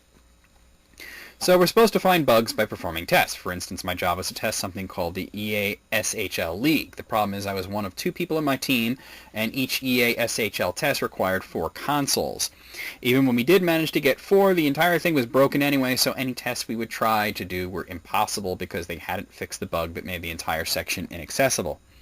On top of that, just to get 4 consoles of the same kind meant asking people in other teams to help us when nobody else's work required any help, and the entire place was set up to reward antisocial behavior. More than once we were flatly told by coworkers that it's not their problem. Of course, any reason we had for being unable to perform these tests was unacceptable. Furthermore, the bugs had to be reported in a login system, but because the group nature of the online testers, we never had bugs reported under the accounts of those who found them, just whatever person was logged in when we found it. So around 90% of my work was being credited to others, and while the higher-ups knew this, they did not bother to adjust my assessments. For this job, I was paid $7.50 an hour and could only work for 9 months at a time. I didn't make it 9 months. The thing is, the company has a policy of annual raises, so to avoid giving these raises, they lay off every employee after 9 months, then offer to hire them back 3 months later. They even advise us to collect unemployment during that time. I've worked some shit jobs. Hell, I deal with some of the dirtiest shit around at my current job. I get injured all the time, and the management are jackasses. Kid me would have never believed that of all the jobs I had, the video game testing would be the worst. I can actually believe that. I absolutely believe it because I've read so many horror stories of QA testers that especially, it seems the bigger the company, the worse they are. The exception being Japanese companies usually treat their employees a lot better. Oh, yeah. I mean, not like Konami, but just in general. Number 13, telephone book delivery. First, get your car loaded up to the roof with phone books, and then for minimum wage, dodge dogs and run around apartment complexes and homes to drop off fucking phone books. Sounds like good exercise if you ask me. It's no longer a thing, though. Like, why would you ever need a phone book now? I don't know. We got ours just a couple months ago. Really? Was it like a centimeter thick? Yeah. Shit. Remember when they were, like, huge? Yellow pages, blue pages, white pages, all that shit. Number 14, worked in a slaughterhouse for 1 day. They put me in the clean section, which is supposed to mean no blood. Pigs came in to a big hall upside down, hanging from meat hooks, already bled out, but still in one piece. By the time they reached me, paws and ears were already chopped off, and a big saw had to cut the pig in half from ass to nose. My job was to get the marrow out of the spine with a sort of vacuum cleaner with a small hook on the end. The carcasses kept moving at a fast pace, and I had to stand in between the 2 halves, so I was enclosed by 2 half-pig bodies all day. None of this really bothered me, but the foul smell was what got me and made me decide that 1 day was enough of this for me. Oh, yeah. It sounds like they gave him the easiest job in the place, though. But the smell, it is horrible. But I mean, like anybody who works in those things will tell you get used to it after a day or two. Exactly. I mean, yeah, I mean, it's not going to smell good, that's for damn sure. Hell, Now, I loved like the first day I was at a slaughterhouse making my deliveries. mhm. Yeah, it reeked, Doesn't but that the give thing you, is, like, new appreciation for, like, the meat that you eat, though? oh yeah, it Yeah. does. Smells so much cleaner, Yeah. and adding on to it, I mean, when I worked at National, like I said, it was a beef plant. We got discounted beef, so I would get like Oh, 30 pounds of ribeye for like $100, oh, I love ribeye. and I could live off of that for I would live off of it for at least 2 months. Nice. So I'd say, yep, it's worth putting up with the smell for 2 hours. Yeah. And, Okay, and, and I mean, eventually, it's like you don't even notice it. yeah, and Number 5. Oh, the sorry, go best ahead. part is they would dock my pay for it too, so I didn't have to Oh, have so you didn't sleep. have to actually pay them, they would just take it out of your paycheck. Yeah, That's convenient. as long as I was moving, Yeah. I was cool, but I don't work there no more because I wasn't getting Well, paid. you got more money doing what you do. Number 15, worked at a call center at my college to call alumni and ask for donations. Oh. $9 an hour to read off a script. Easy beer money. What I didn't know is that since I was new, I had to call all the kids who just recently graduated. Hi, this is Shitface34 from the blank call center. I was just wondering if you'd be interested in placing a donation to the school. Are you fucking kidding me, dude? Really? I just graduated 2 fucking months ago and I have over $60,000 in debt. What the fuck makes you think I have the money right now to donate to this bullshit school? Yeah, I'm sure that was all day just getting cursed out. Oh yeah. All day. That's terrible. Number 16, mine was at a fast food Mexican chain. The job itself was actually kind of fun, but the management was just total shit. The manager would always get flustered during a rush and try to jump in on the line and make tons of mistakes, get pissed if a car stayed more than 5 seconds after we handed them food, and would actually hang out at the window and tell them to move on. He literally had me scrubbing the oil spots in the 20-year-old parking lot every morning. Never understood why they were still there the next day. Ragged on me hard for it, until one day he went out there with me and scrubbed till his face turned red, and they were still there the next day. I firmly believe his shitty management is the primary reason the store was closed down. Seriously, it was the only one of its kind within a 30-minute drive right off of the side of a highway. Wasn't like they were short of customers. Right. Well, if this guy's obsessed with cleaning up oil spots, clearly he's got his head in his ass. Pretty much. I mean, have you ever, like, gone into a fast food parking lot and you're thinking, oh, they have oil spots, I don't want to eat here? I don't know. Oil spots are everywhere. They're on the highway, they're in driveways. It's like, who the fuck cares? I gotta wear oil-proof boots, or oil slick-proof boots. Oh, well, I would imagine that would be useful. Number 17. When I was a senior in high school, I was hired as seasonal help at a Sears in the Dirt Mall. I was incredibly disorganized, and I was never really given a schedule or told who to report to. On my first day, I was led through a long dungeon-like series of hallways between the walls of the store, super creepy, to a back storeroom where I was told that I would be folding towels. I was handed a respirator to help me breathe. When you're folding thousands of towels, all the lint makes its way into your lungs, eyes, and mouth. It sounds silly, but holy hell, so much lint. I showed up for work every day, but since I never knew who my supervisor was and never met any of my coworkers, I just returned to the endless boxes of towels every day. For 8 hours a day, I stood in a dark room folding towels wearing a gas mask.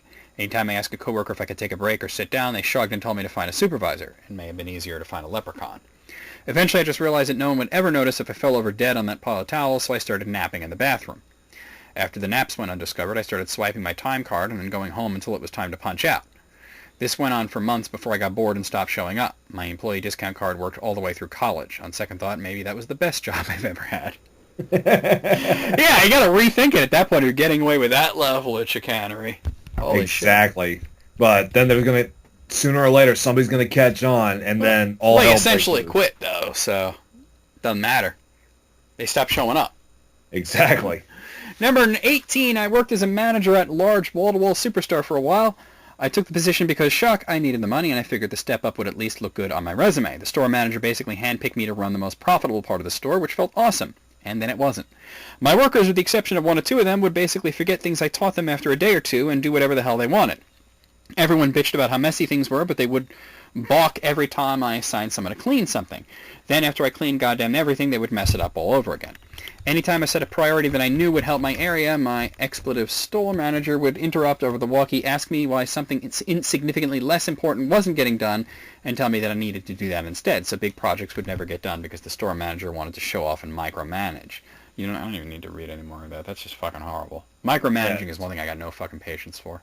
Exactly. Oh, I gotta tell you, at my other job, I saw, like, one of the company vehicles the back window was dirty, and someone thought that they'd be cute and write, like with their hand, write "wash me" on it. And I'm thinking, Right. if you got time to do that, you got time to take a paper towel and wipe it off yourself, asshole. Like, really, right? Am I Right. wrong? All right. Last one, number 19. I worked in a chicken hatchery for a summer. At the end of an average day, I would come home covered in a mixture of rotten eggs, cleaning chemicals, and blood. And the smell. Oh, the smell.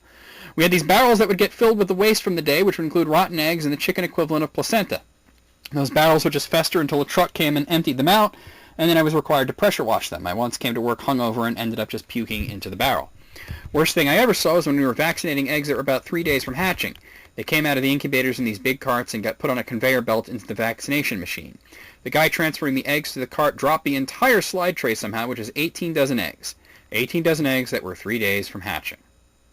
Me and fucking Randy are just trying to get it all into the drainage trench as fast as possible, because if the boss walks in on this, we're sure as hell fired, regardless of the fact that I hadn't done anything wrong. In one summer I worked there, I saw 4 people who were hired after me get fired, and 3 people quit after working less than a week. Some girl walked out after the introductory tour. Turns out she was a vegetarian. Anyway, too long didn't read. Industrial food production is gross. I could have told you that. Exactly. Out of 19, I'm kind of torn here because some of these didn't sound all that bad, but then there were them that that were really fucking depressing. So I'm gonna say 13. What do you say, Paden? I'm with 9. It was just, some of it was like, what are you complaining about? The And then it was whining like, quotient was kind of high. yeah. But then there was also the parts where it was like, okay, you need to get the hell out of here. Why are you still there? Now you finally get out, but what took you so long? Well, sometimes you stay in a bad situation because you have to, I guess. Like you need the money or whatever. Yeah, that's one reason I stayed in nursing homes for so long. There you go. All right, now this next list was submitted by the Moogle Master, and he wrote the top 10 games that he'd like to see me Let's Play in the future. I'm listening. All right, so we'll see if you would want to see these games, and we'll see if I'm willing to do them. Number 10, Super Mario 64. Yeah, that'd be a lot of fun to do. I don't know. I honestly, I remember when the game came out, it was super exciting and everything, but I don't think it's aged all that well, and I don't know if I'd have any fun playing that. If I'm going to do, one of the 3D Mario games, I'd rather do, Galaxy or something. Oh yeah, Galaxy was a lot of fun. I mean, I got to buy another Wii and buy that game while I still can. Well, there you go. Although maybe the NX will have Wii games for download, who knows? Here's hoping. I really do hope so. I hope they have Wii U games digitally, because I don't have a Wii U and there's a bunch of games I want to play, but with the NX right around the corner, I'm feeling like, why bother? Well, they've already got Wii U digital, so I'm almost certain. Yeah, so I'm hoping that's compatible with the NX, because I know the NX is not going to have discs. It's going to be cartridge based, which makes sense. But there's a couple, not many. That's the reason I didn't get the Wii U. But there's a couple of games that are only on the Wii U that I'd love to play: Super Mario 3D World, Xenoblade Chronicles X, yes, Pikmin 3. So number 9, Sonic the Hedgehog. I assume you mean the Sega Genesis one, not that Xbox 360. If he's talking about 2006, this list just went from probably a 5 to 1. I hope the hell not. I gotta say, the old school Sonics, I might Let's Play them one day. I did like those. Number 8, Legend of Zelda Oracle of Seasons. I already did that one, so. Oh. If you do Seasons, you got to do Ages too. I never played Seasons, actually. Really? I only played Ages. You got to check it out, man. It's both. It's even. Let's put it that way. One is no more better or worse than the other. It is perfectly even. Well, that's good. I wasn't super crazy about Ages, but then again, I was not in the greatest place when I did play it. You have sometimes when you're going through shit and you're trying to play a game, it kind of ruins the experience for you. Yeah. So I'd like to go back to those. That would probably be a blind Let's Play though, which people do seem to enjoy the blind ones. Number 7, Star Fox 64. The problem with that is it only takes about a half hour to finish. Yeah, it'd be probably 2 episodes long at the most. I did do a 2-episode Let's Play recently. I did Kirby's Dream Land, but I think that would be more fun to stream on Twitch than to do on YouTube.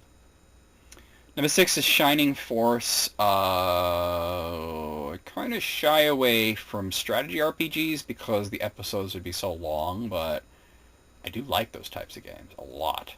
Yeah. Like, I would absolutely love to do Final Fantasy Tactics. It's just that it would, every episode would be like an hour long. Yeah, it's kind of the problem I'm having with Final Fantasy VI right now.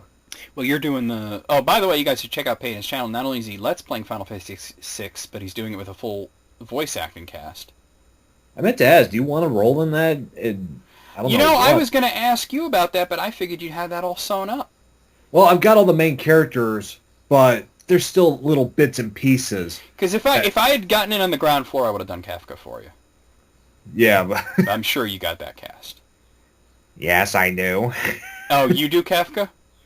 That's the whole reason I decided to do voice actors. Because I always thought like the one thing that they made when they gave Kafka a voice in Dissidia, the biggest disappointment was that they didn't do like Mark Hamill.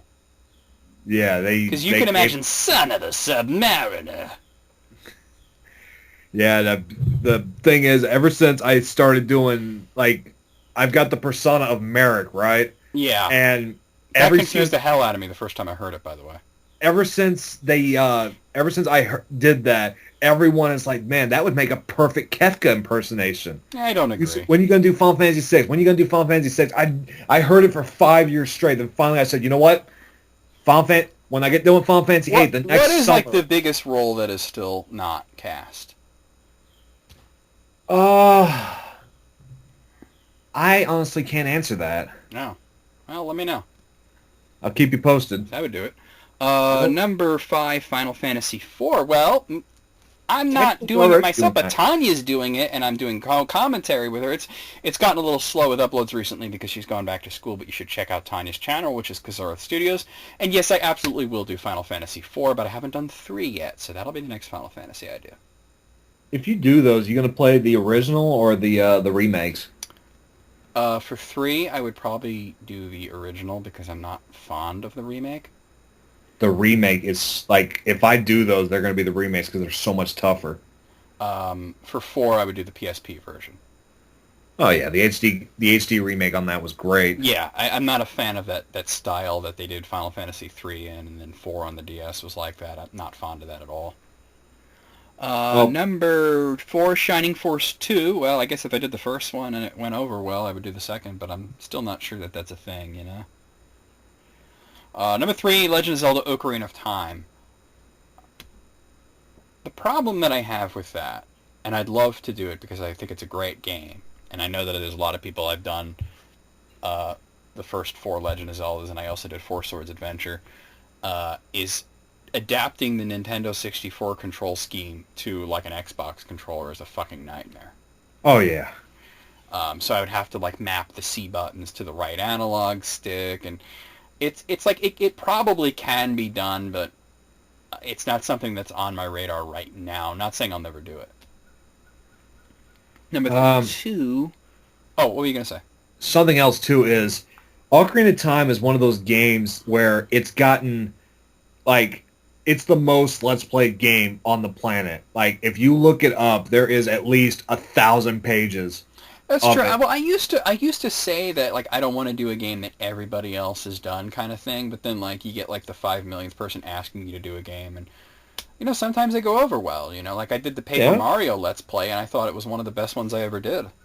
Well, what I'm saying is also because there's so many Let's Plays, there's also so many doing the game with like a certain way, like the world record for now is like 18 minutes. Yeah, speed runs, challenge runs. I would just play the game the way I normally play it. I haven't played Ocarina of Time in a long time.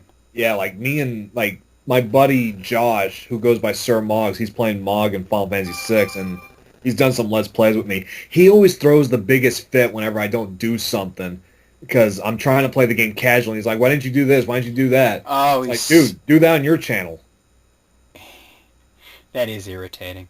Like I remember a long time ago when I did Super Mario RPG. Right. And I had this one comment that was like, you didn't pick up this piece of equipment for Gino. And I was like, when was the last time you saw me use Gino? And they're like, oh. Exactly. He's like, you forgot to get this for Edgar. Well, I hate to say it, but Edgar's not going to be my final party. It's going to be Elizabeth, TUG, DKS3A, and whoever the fourth guy is. I haven't figured that part out. Yeah, but what does that translate to in actual characters? Terra, Locke, Shadow, and I still haven't figured out who the fourth one is. Because I already said, You look, this probably is... want Celis there because of that catching magic thing. Yeah, probably. Number 2 is Super Mario Brothers 3. Absolutely would do that one day. Super Mario 3 would be a good one, I think. Oh, And yeah. number 1, game we're talking about, Final Fantasy 6. Well, absolutely. But I gotta do 3, Absolutely. 4, and 5 first. I'm doing them in order. So, Smart. But I will tell you something. You will never see Let's Play Final Fantasy 8. That brings back so many horror memories when I Let's Played it. Never happened. Never happened. I like myself too much for that. I'll give it a 7 out of 10. I mean, it's what he would want to see, not necessarily what I would do. What do you think, Paden? 8 out of 10. There you go. All right. Let's see. What else do I got here? Oh, that shouldn't even be marked as list critics. Why is that? It's from Twitter. Let's move on. The memories of me doing my No Junction GF of a game. Oh, why would you do it that way? It took 3 years to finish, but it's like me and the world record holder for Final Fantasy VII speedrunning that have done it on YouTube. We're the only two that have done it. Want to do it because Final Fantasy VIII is not even that fun. But all right, I have a list here from Show Date. He likes to send big top 100 lists, and this is no exception. Oh. Now, when I get a big list like this, what I'll do is I'll read off 10 at a time, and then we'll make our comments after that. All right. So this is his top 100. Usually they're video game lists, but this is different. Top 100 rock and metal bands. Oh. Now, he's actually from Japan, so I have a feeling we're not going to have heard of most of this. I don't know. Let's find out. Number 100, Elixir. Number 99, Satan. It's just a band called Satan. Number 98, Ritual. Number 97, Deathwish. Number 96, Carcass. Number 95, Shiva. Number 94, Spitz. Number 93, Quartz.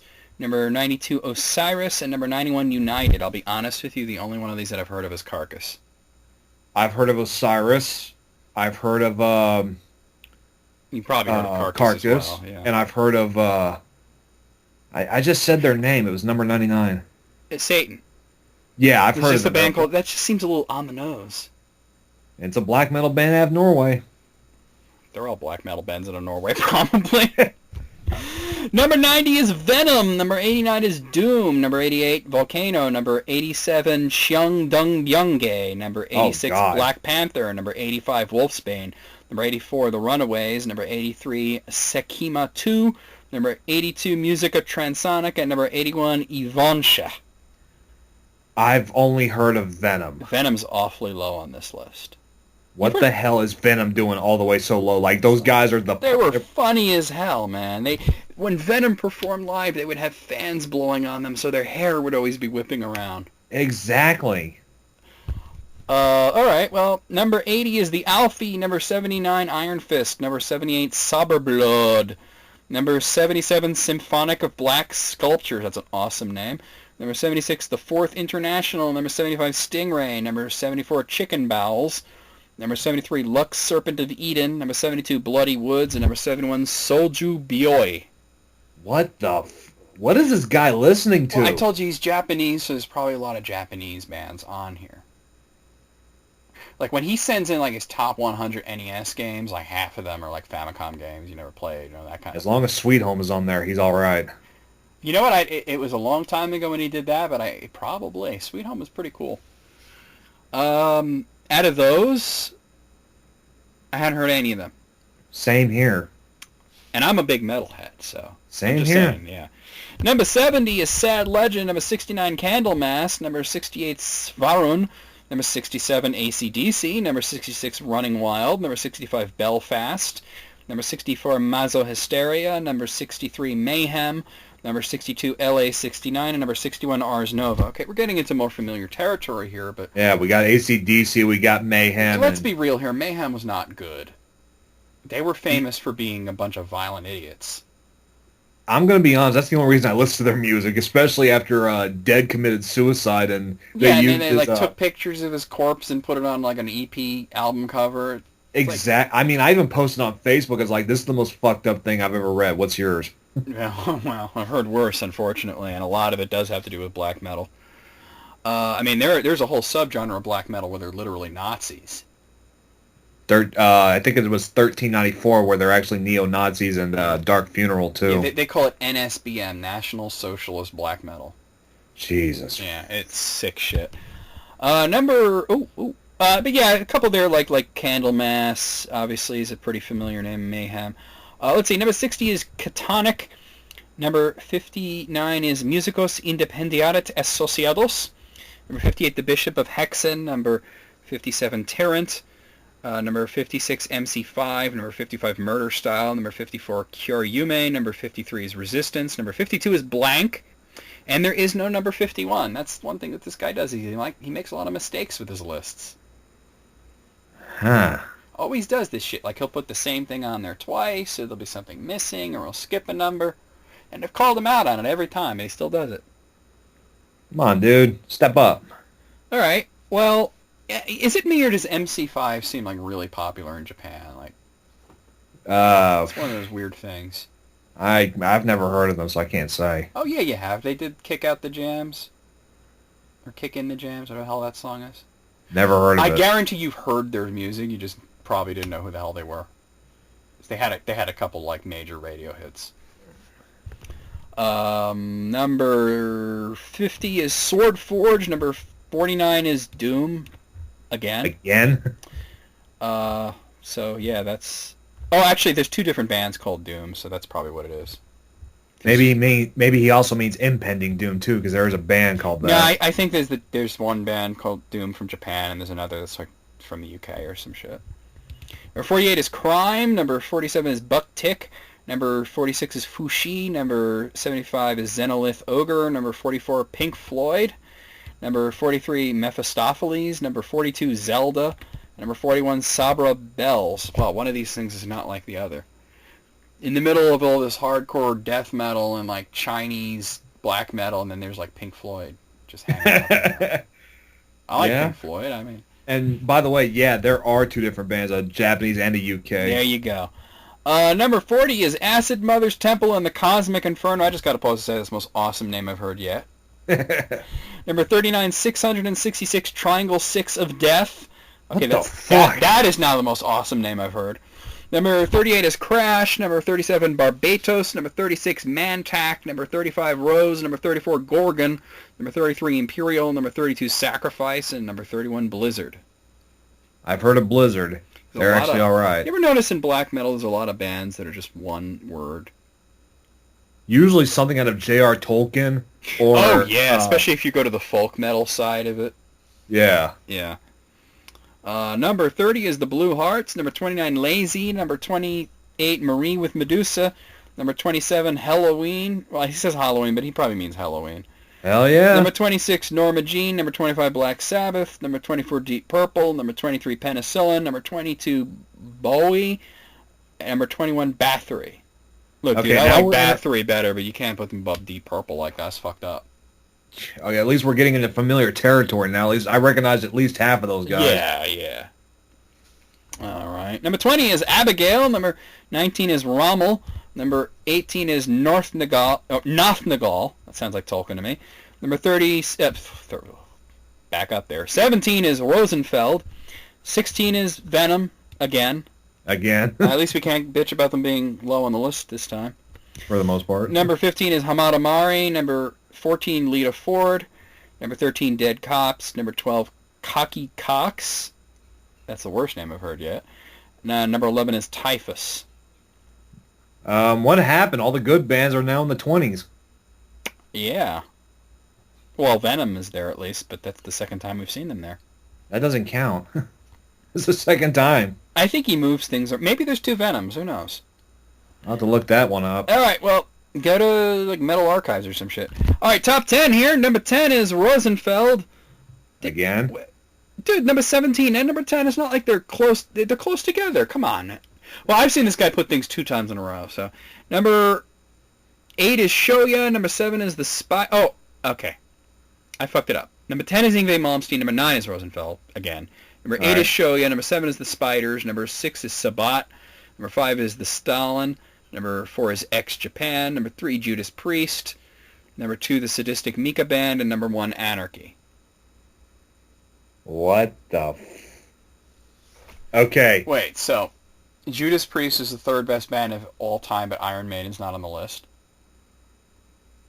Uh, 20 out of 100. I'll I'm be gonna nice. more like 8 on this one. This is like he sends some great lists and he sends some bad ones.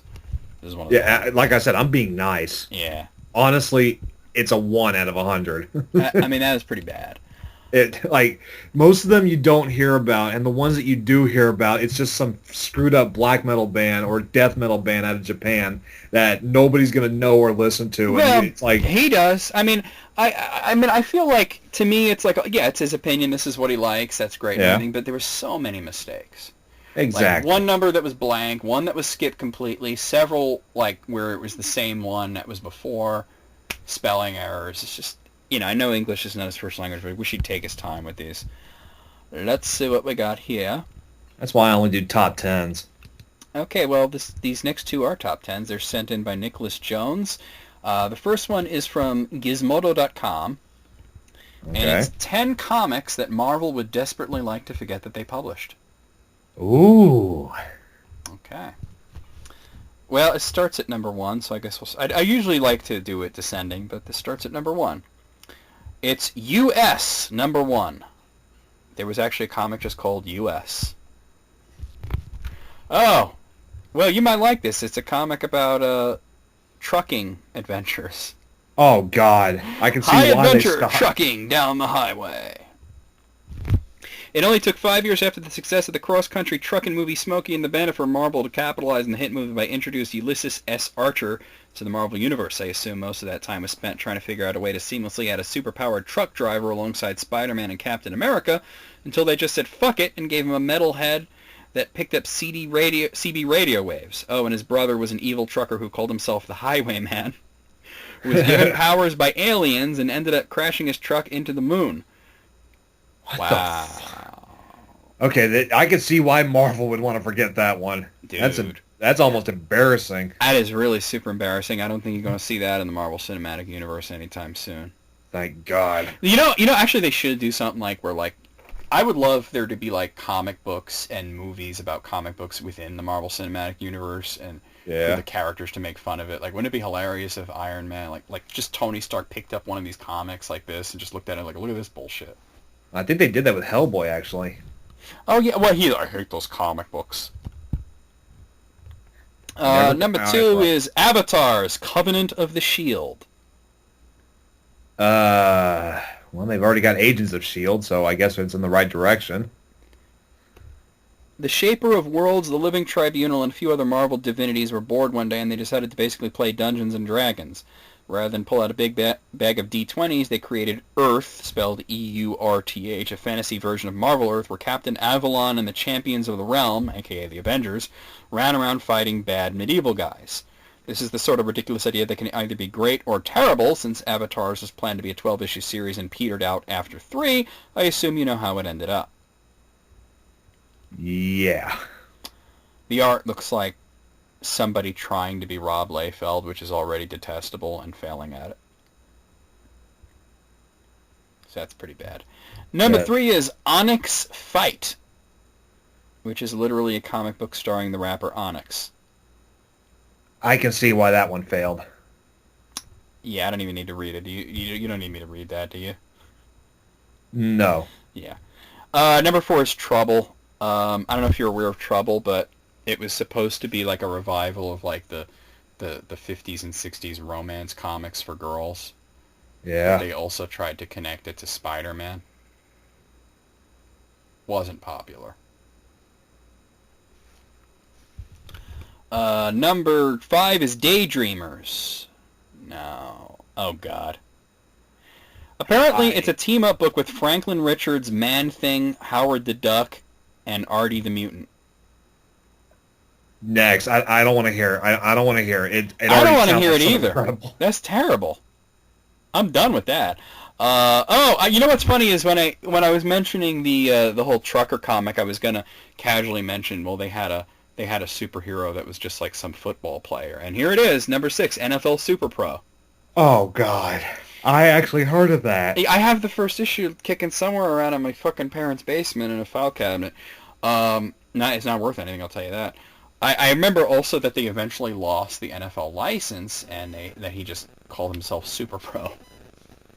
Oh, man. He didn't have any superpowers or anything. He was just a big guy who, I don't know, it was stupid as hell. Number 7 is Marvel.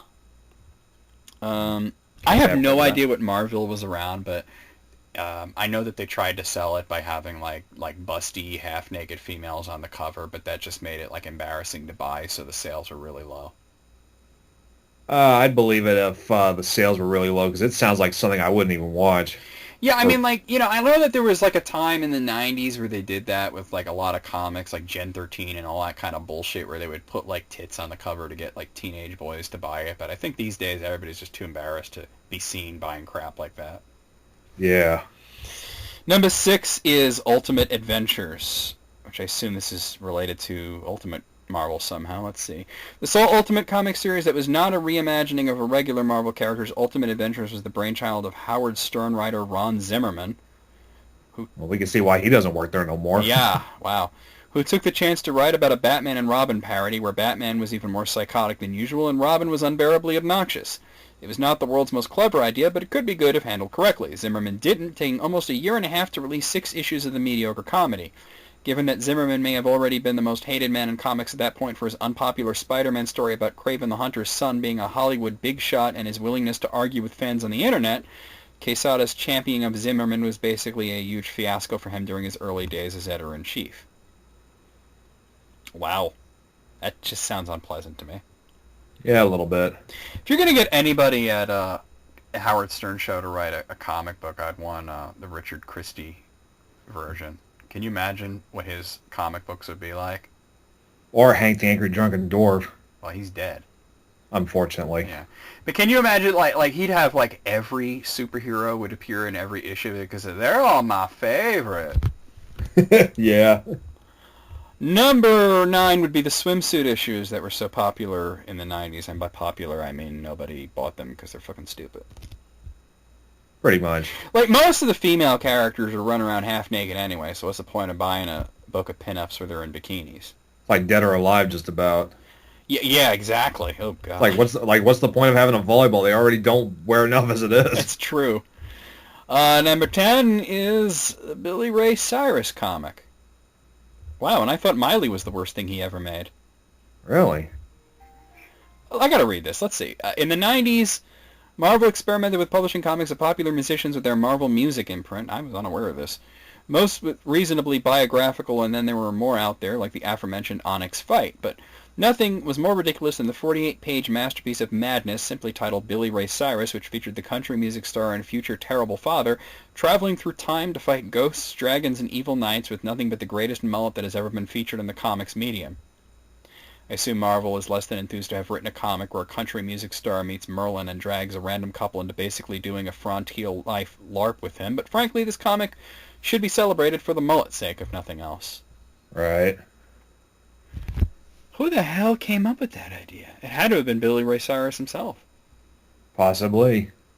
Jesus. Well, I really, there was one comic that I thought would be on here, which would be the Punisher comic that Eminem was in. Oh, God, I remember that one. They tried to make him to be such a badass, too. Yeah, but they did. They did. It just completely backfired. Well, out of 10, I would say, 10. These all sound like something that I would not read.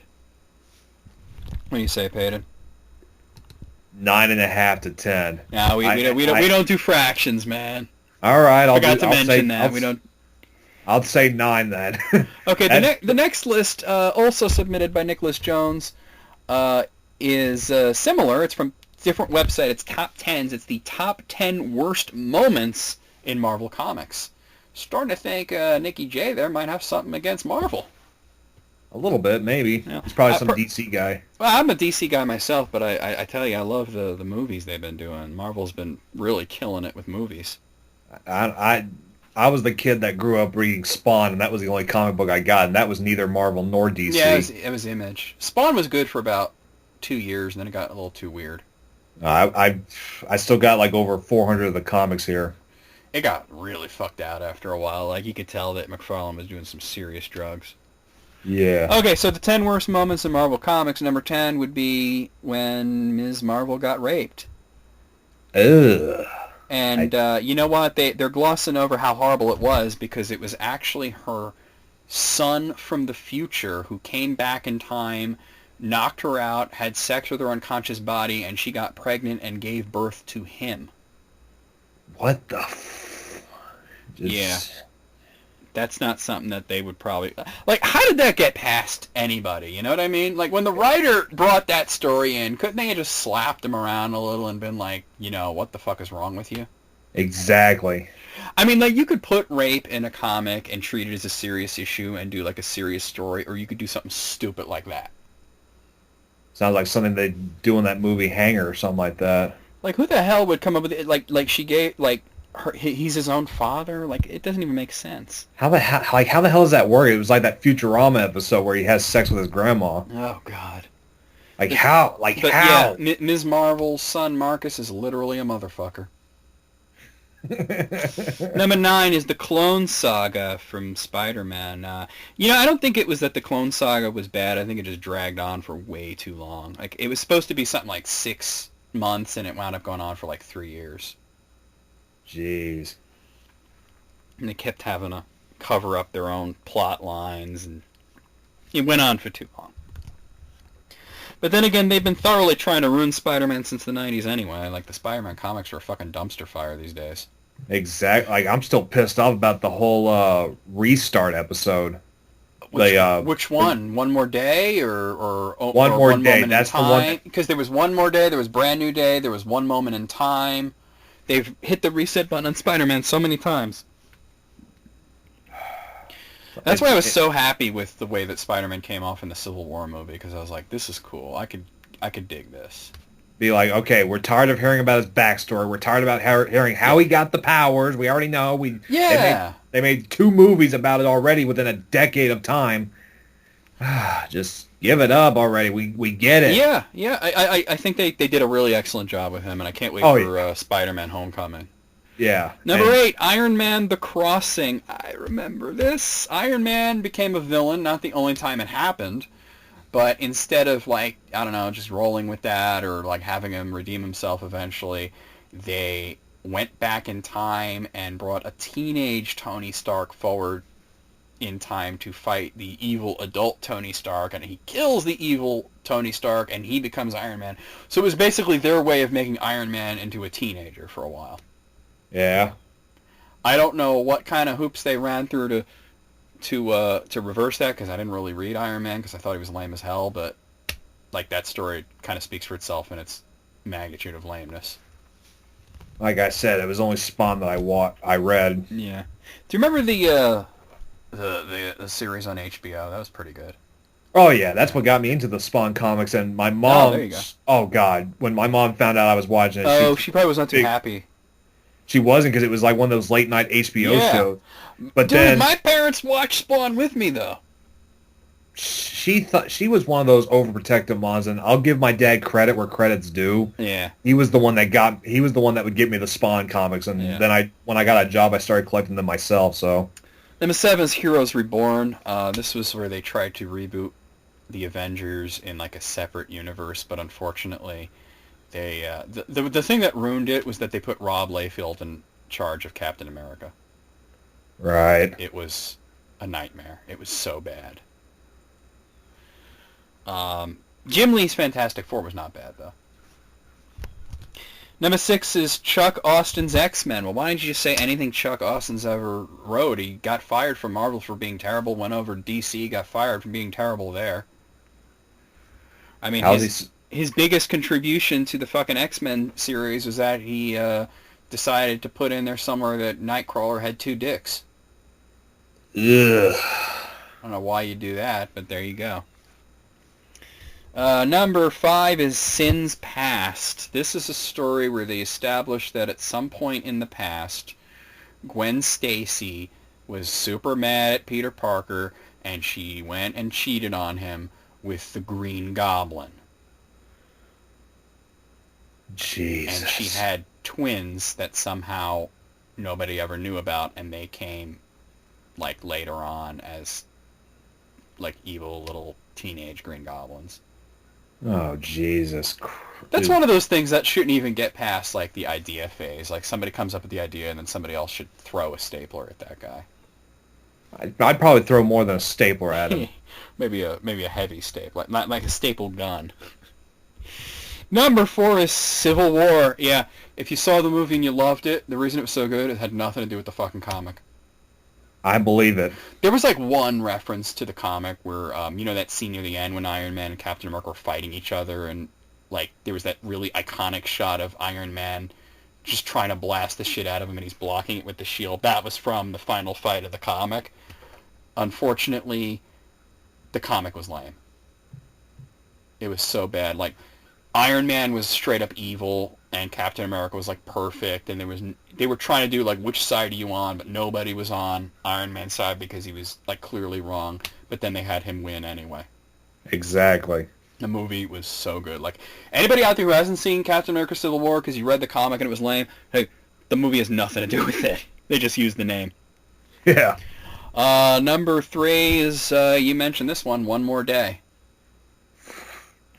Pass. If anybody out there doesn't know, they decided to... Aunt May got shot, and this is all fallout from Civil War, because one of the dumbest things that Spider-Man did during Civil War was reveal his secret identity on like a live news broadcast. So, of course, the Kingpin sent somebody after his family, because duh. And he was trying to save his 80-year-old aunt, who was dying, and nobody could save her. Like, he goes to Reed Richards, he goes to Doctor Strange, he goes to all these people, nothing can do it. So then he goes to Mephisto, which is literally the Marvel version of Satan. So Spider-Man makes a deal with the devil to save his 80-year-old aunt, and in exchange for that, he gives up his marriage, which Satan does by going back in time and doing some bullshit to prevent him and Mary Jane from getting married. So essentially, he had a satanic divorce. Pretty much. Which is like, just the fact that I had to say the phrase satanic divorce makes me angry.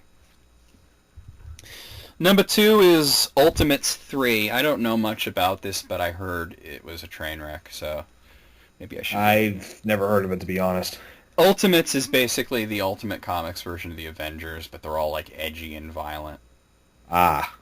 You know, I didn't want to read this, but... and number 1 is Ultimatum, which was the final big event of the Ultimate Universe, where basically all the violent, stupid assholes got together and killed each other.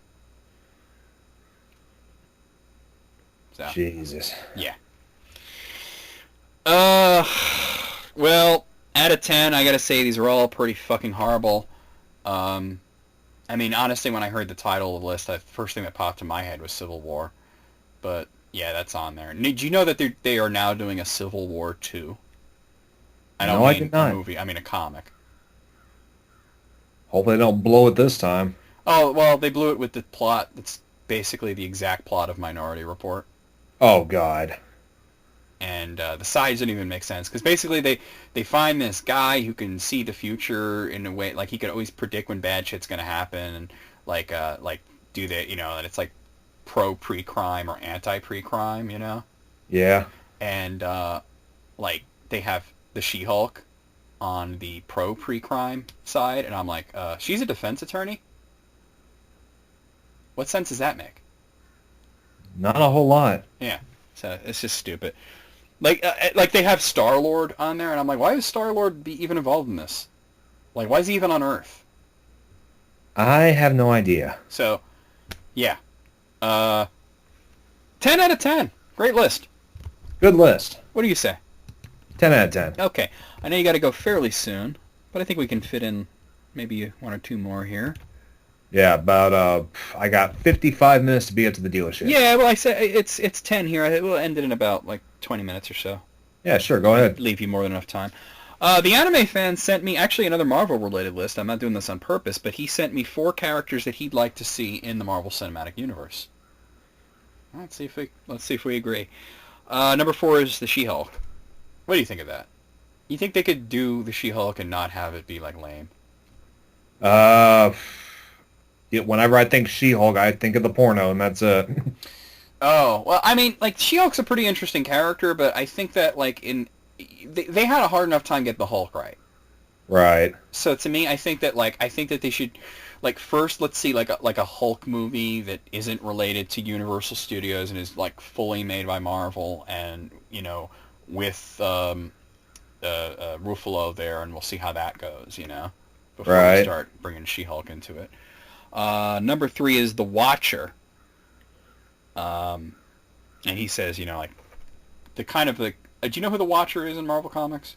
Wasn't that from Watchmen? No, Watchmen's DC, and there Oh is no shit. yeah, and there is no character called like Watchmen or no. The Watcher is like literally this like cosmic entity that just like watches everything, and that like occasionally, like somebody like the Fantastic Four, somebody will appeal to him to intervene, and he's always like, oh, I don't know, I just watch. But anyway, the popular fan theory is that Stan Lee is the Watcher because he's like in every Marvel movie, Yeah. including ones that Marvel doesn't actually make. But I don't know. Not a super interesting character, and probably not owned by Marvel. Probably owned by Fox, because it's connected to Fantastic Four. Right. Number 2 is MODOK. No, MODOK sucks, dude. Just because he was in Marvel vs. Capcom 3 does not mean he's a legitimate character. Precisely. I mean, it's a fucking head with tiny arms and legs coming out of it.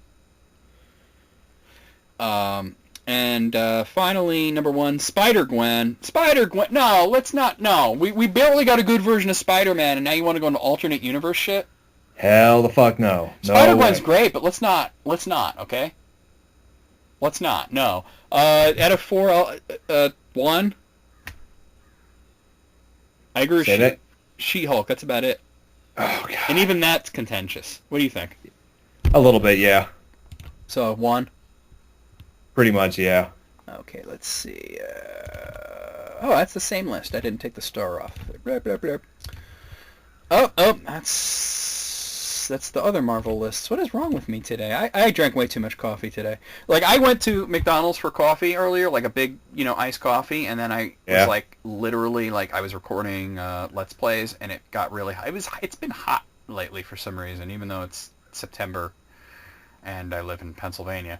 It was really hot, so I'm like, I actually went to Dunkin' Donuts and got an iced coffee just to cool myself down, and now I'm like super wired. Okay. And I'm still kind of waking up here a little bit too. So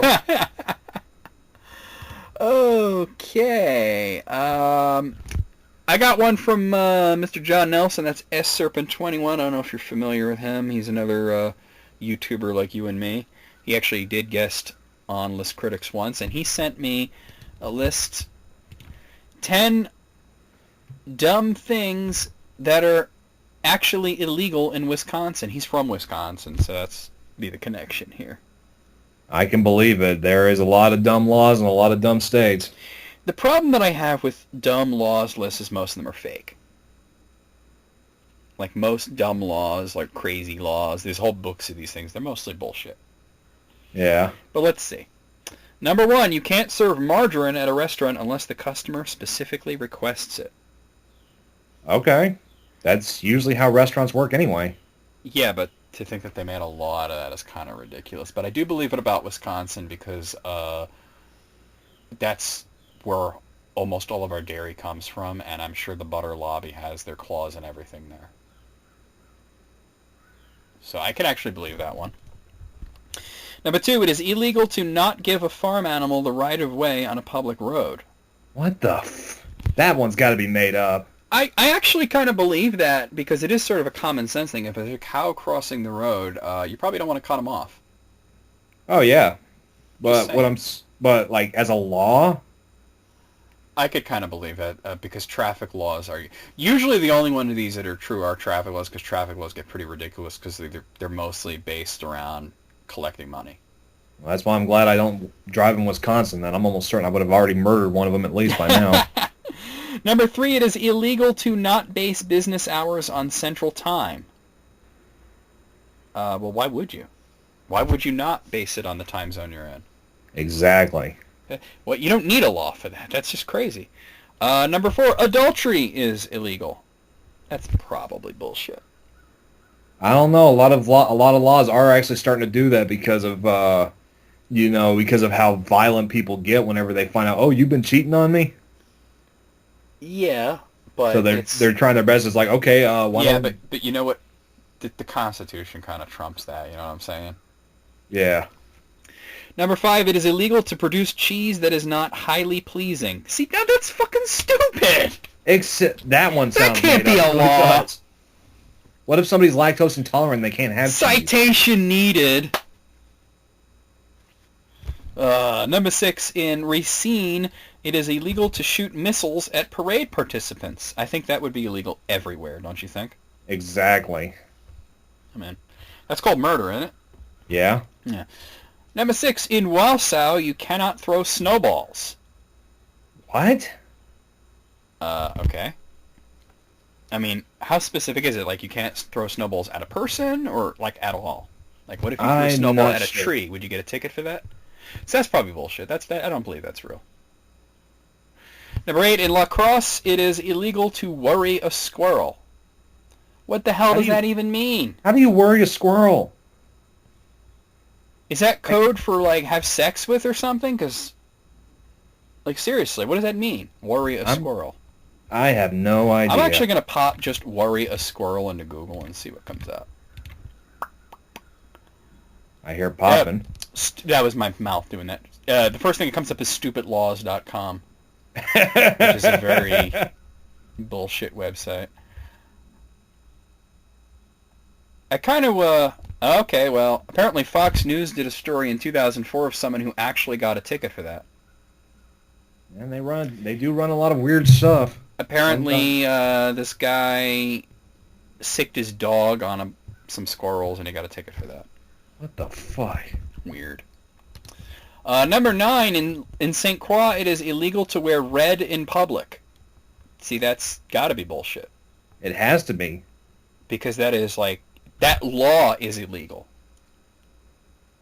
You know what I'm saying? Exactly.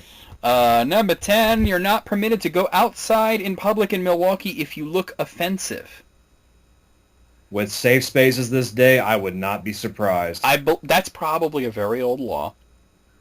And it's probably... See, this one I believe, because laws like that are actually created, usually created in the 1800s to the 19th century, and they were anti-homeless laws. Right. It was a way for them to try to run homeless people out of towns because, they're bad for tourism or whatever kind of other bullshit you can come up with. So they would pass laws that would make it difficult for a homeless person to not be thrown in jail. Right. So, because if you're homeless, you're probably disheveled and probably wearing dirty clothes. Somebody say that person looks offensive, so we'll make it illegal to do that. That one's probably real. It's probably not enforced since, like 150 years ago, but it's probably real. Right. I mean, like, if that law was made today, it would be something like, like having like a giant dick on your shirt or something. Or just the word dick in big letters on your shirt. Out of 10, I gotta give it a low rating personally because I think more than half of it is probably bullshit. Most crazy laws are just made up on the spot because they're so hard to prove whether they're real or not. But what do you say? 4 out of 10. Okay, now this site, before we let you go, apparently you can get a top 10 list from any state. So what your home state's Texas, right? Yep. Let's do Texas. Top 10 list of Texas, all right. Oh shit, how do I do this? Okay. Maybe I can't do this. I'm trying here.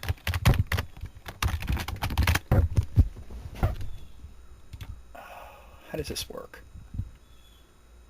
Hold on a second. Maybe I can't do this.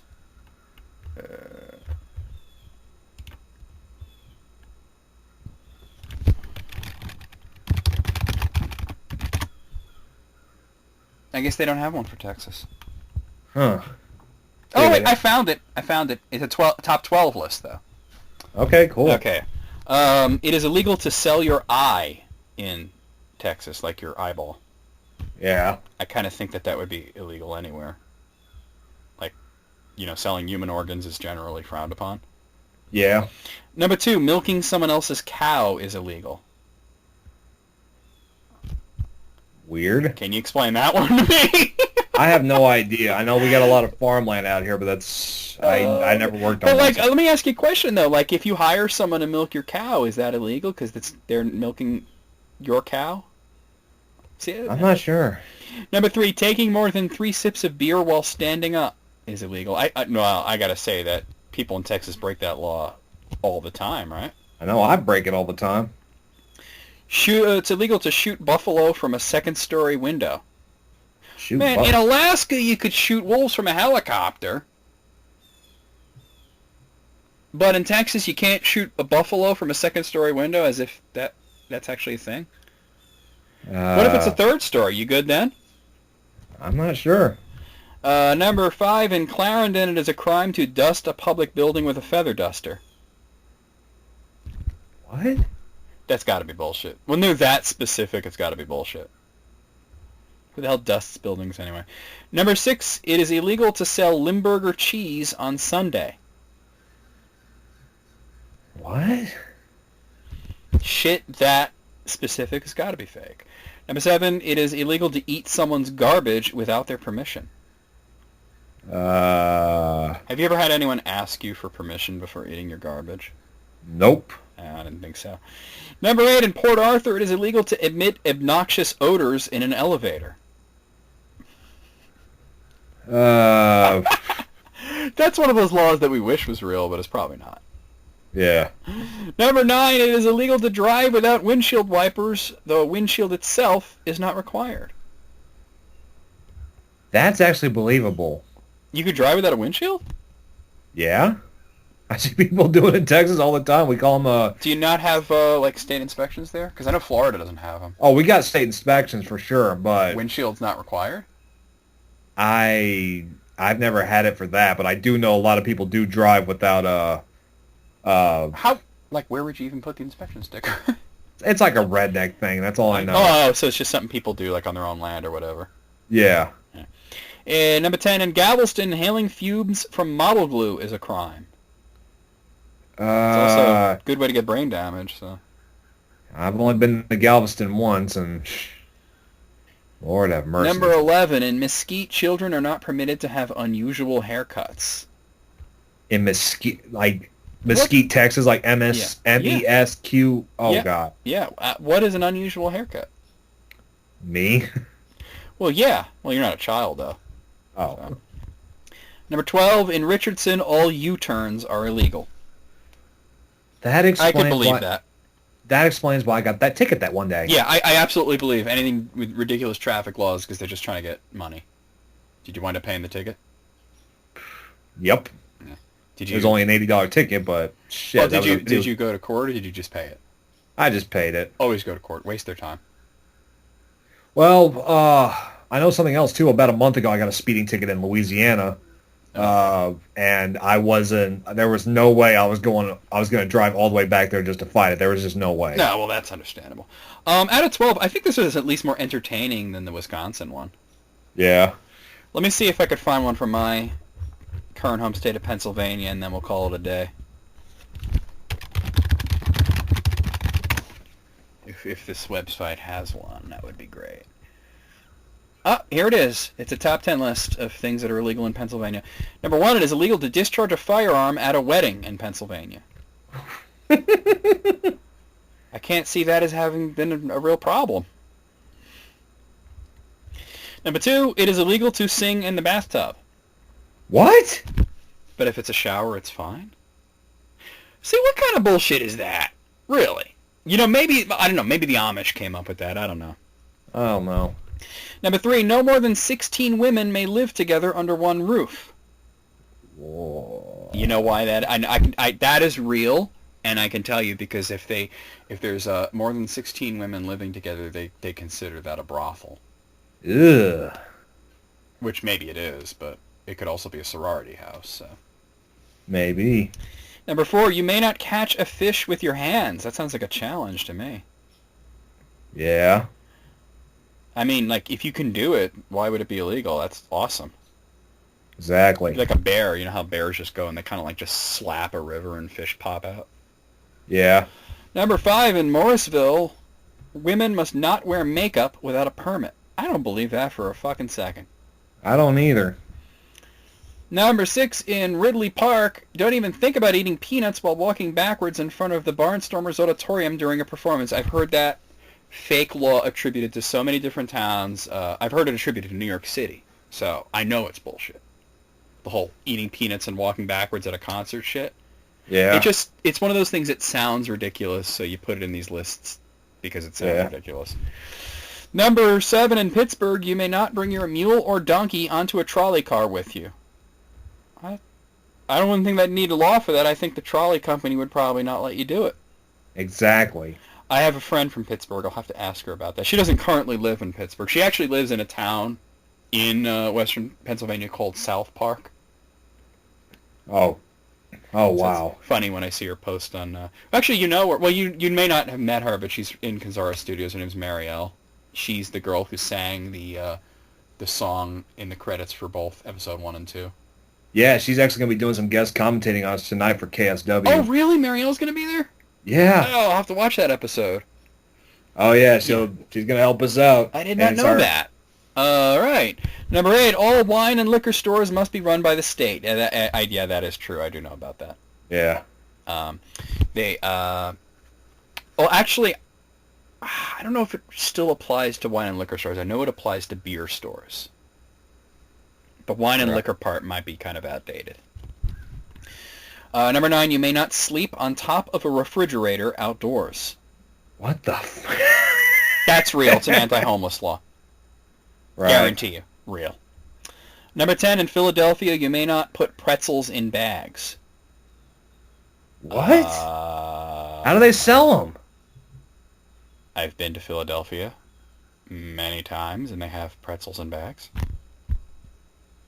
Okay. I do not believe that. You know, most pretzels that you eat come from Pennsylvania, so I can understand that there might be laws related to to pretzels in Pennsylvania, but that's not one of them. Right. You know what's crazy is I can tell you a crazy Pennsylvania law that is absolutely true and is not on this list. It is illegal to own milk crates. Really? Yeah. If you all milk crates are owned by the Pennsylvania state government, and if you are in possession... It's actually what it is technically speaking, it is illegal to store anything in a milk crate that is not milk or to have one for any purpose other than storing milk. Oh, wow. And it sounds stupid, but the reason is believe it or not, there was a huge problem with the mafia here stealing milk crates because they're easy to steal and they're not worth anything and no one kind of cares. And what they would do is they would grind them up into, just like ground up plastic, and they would sell them to recycling centers. And they actually wound up making a lot of money doing that. So essentially, if you have a milk crate with a bunch of records in it, nobody really cares, but that law is specifically made because of the mafia. Right. But the fact that law, which is actually pretty well known, did not make this list, kind of casts a shadow over the this list's bullshit meter, I think. So out of 12, I'm sorry, it was 10. I'm gonna give it like a 2. What do you say? I'll say 3. The pretzel thing kind of ruined it for me because that is 100% bull. Like, how the hell would you, what do they sell pretzels in then, right? Exactly. I can go for some pretzels. All right, well, that'll be the show. You guys got lists, you can send them to me, or if not, I'll just find them myself. And thank you again for doing the show, Paden. You're welcome. And I'll see you guys in maybe a week or two for List Critics 2, and next month for more List Critics. See y'all then. Peace.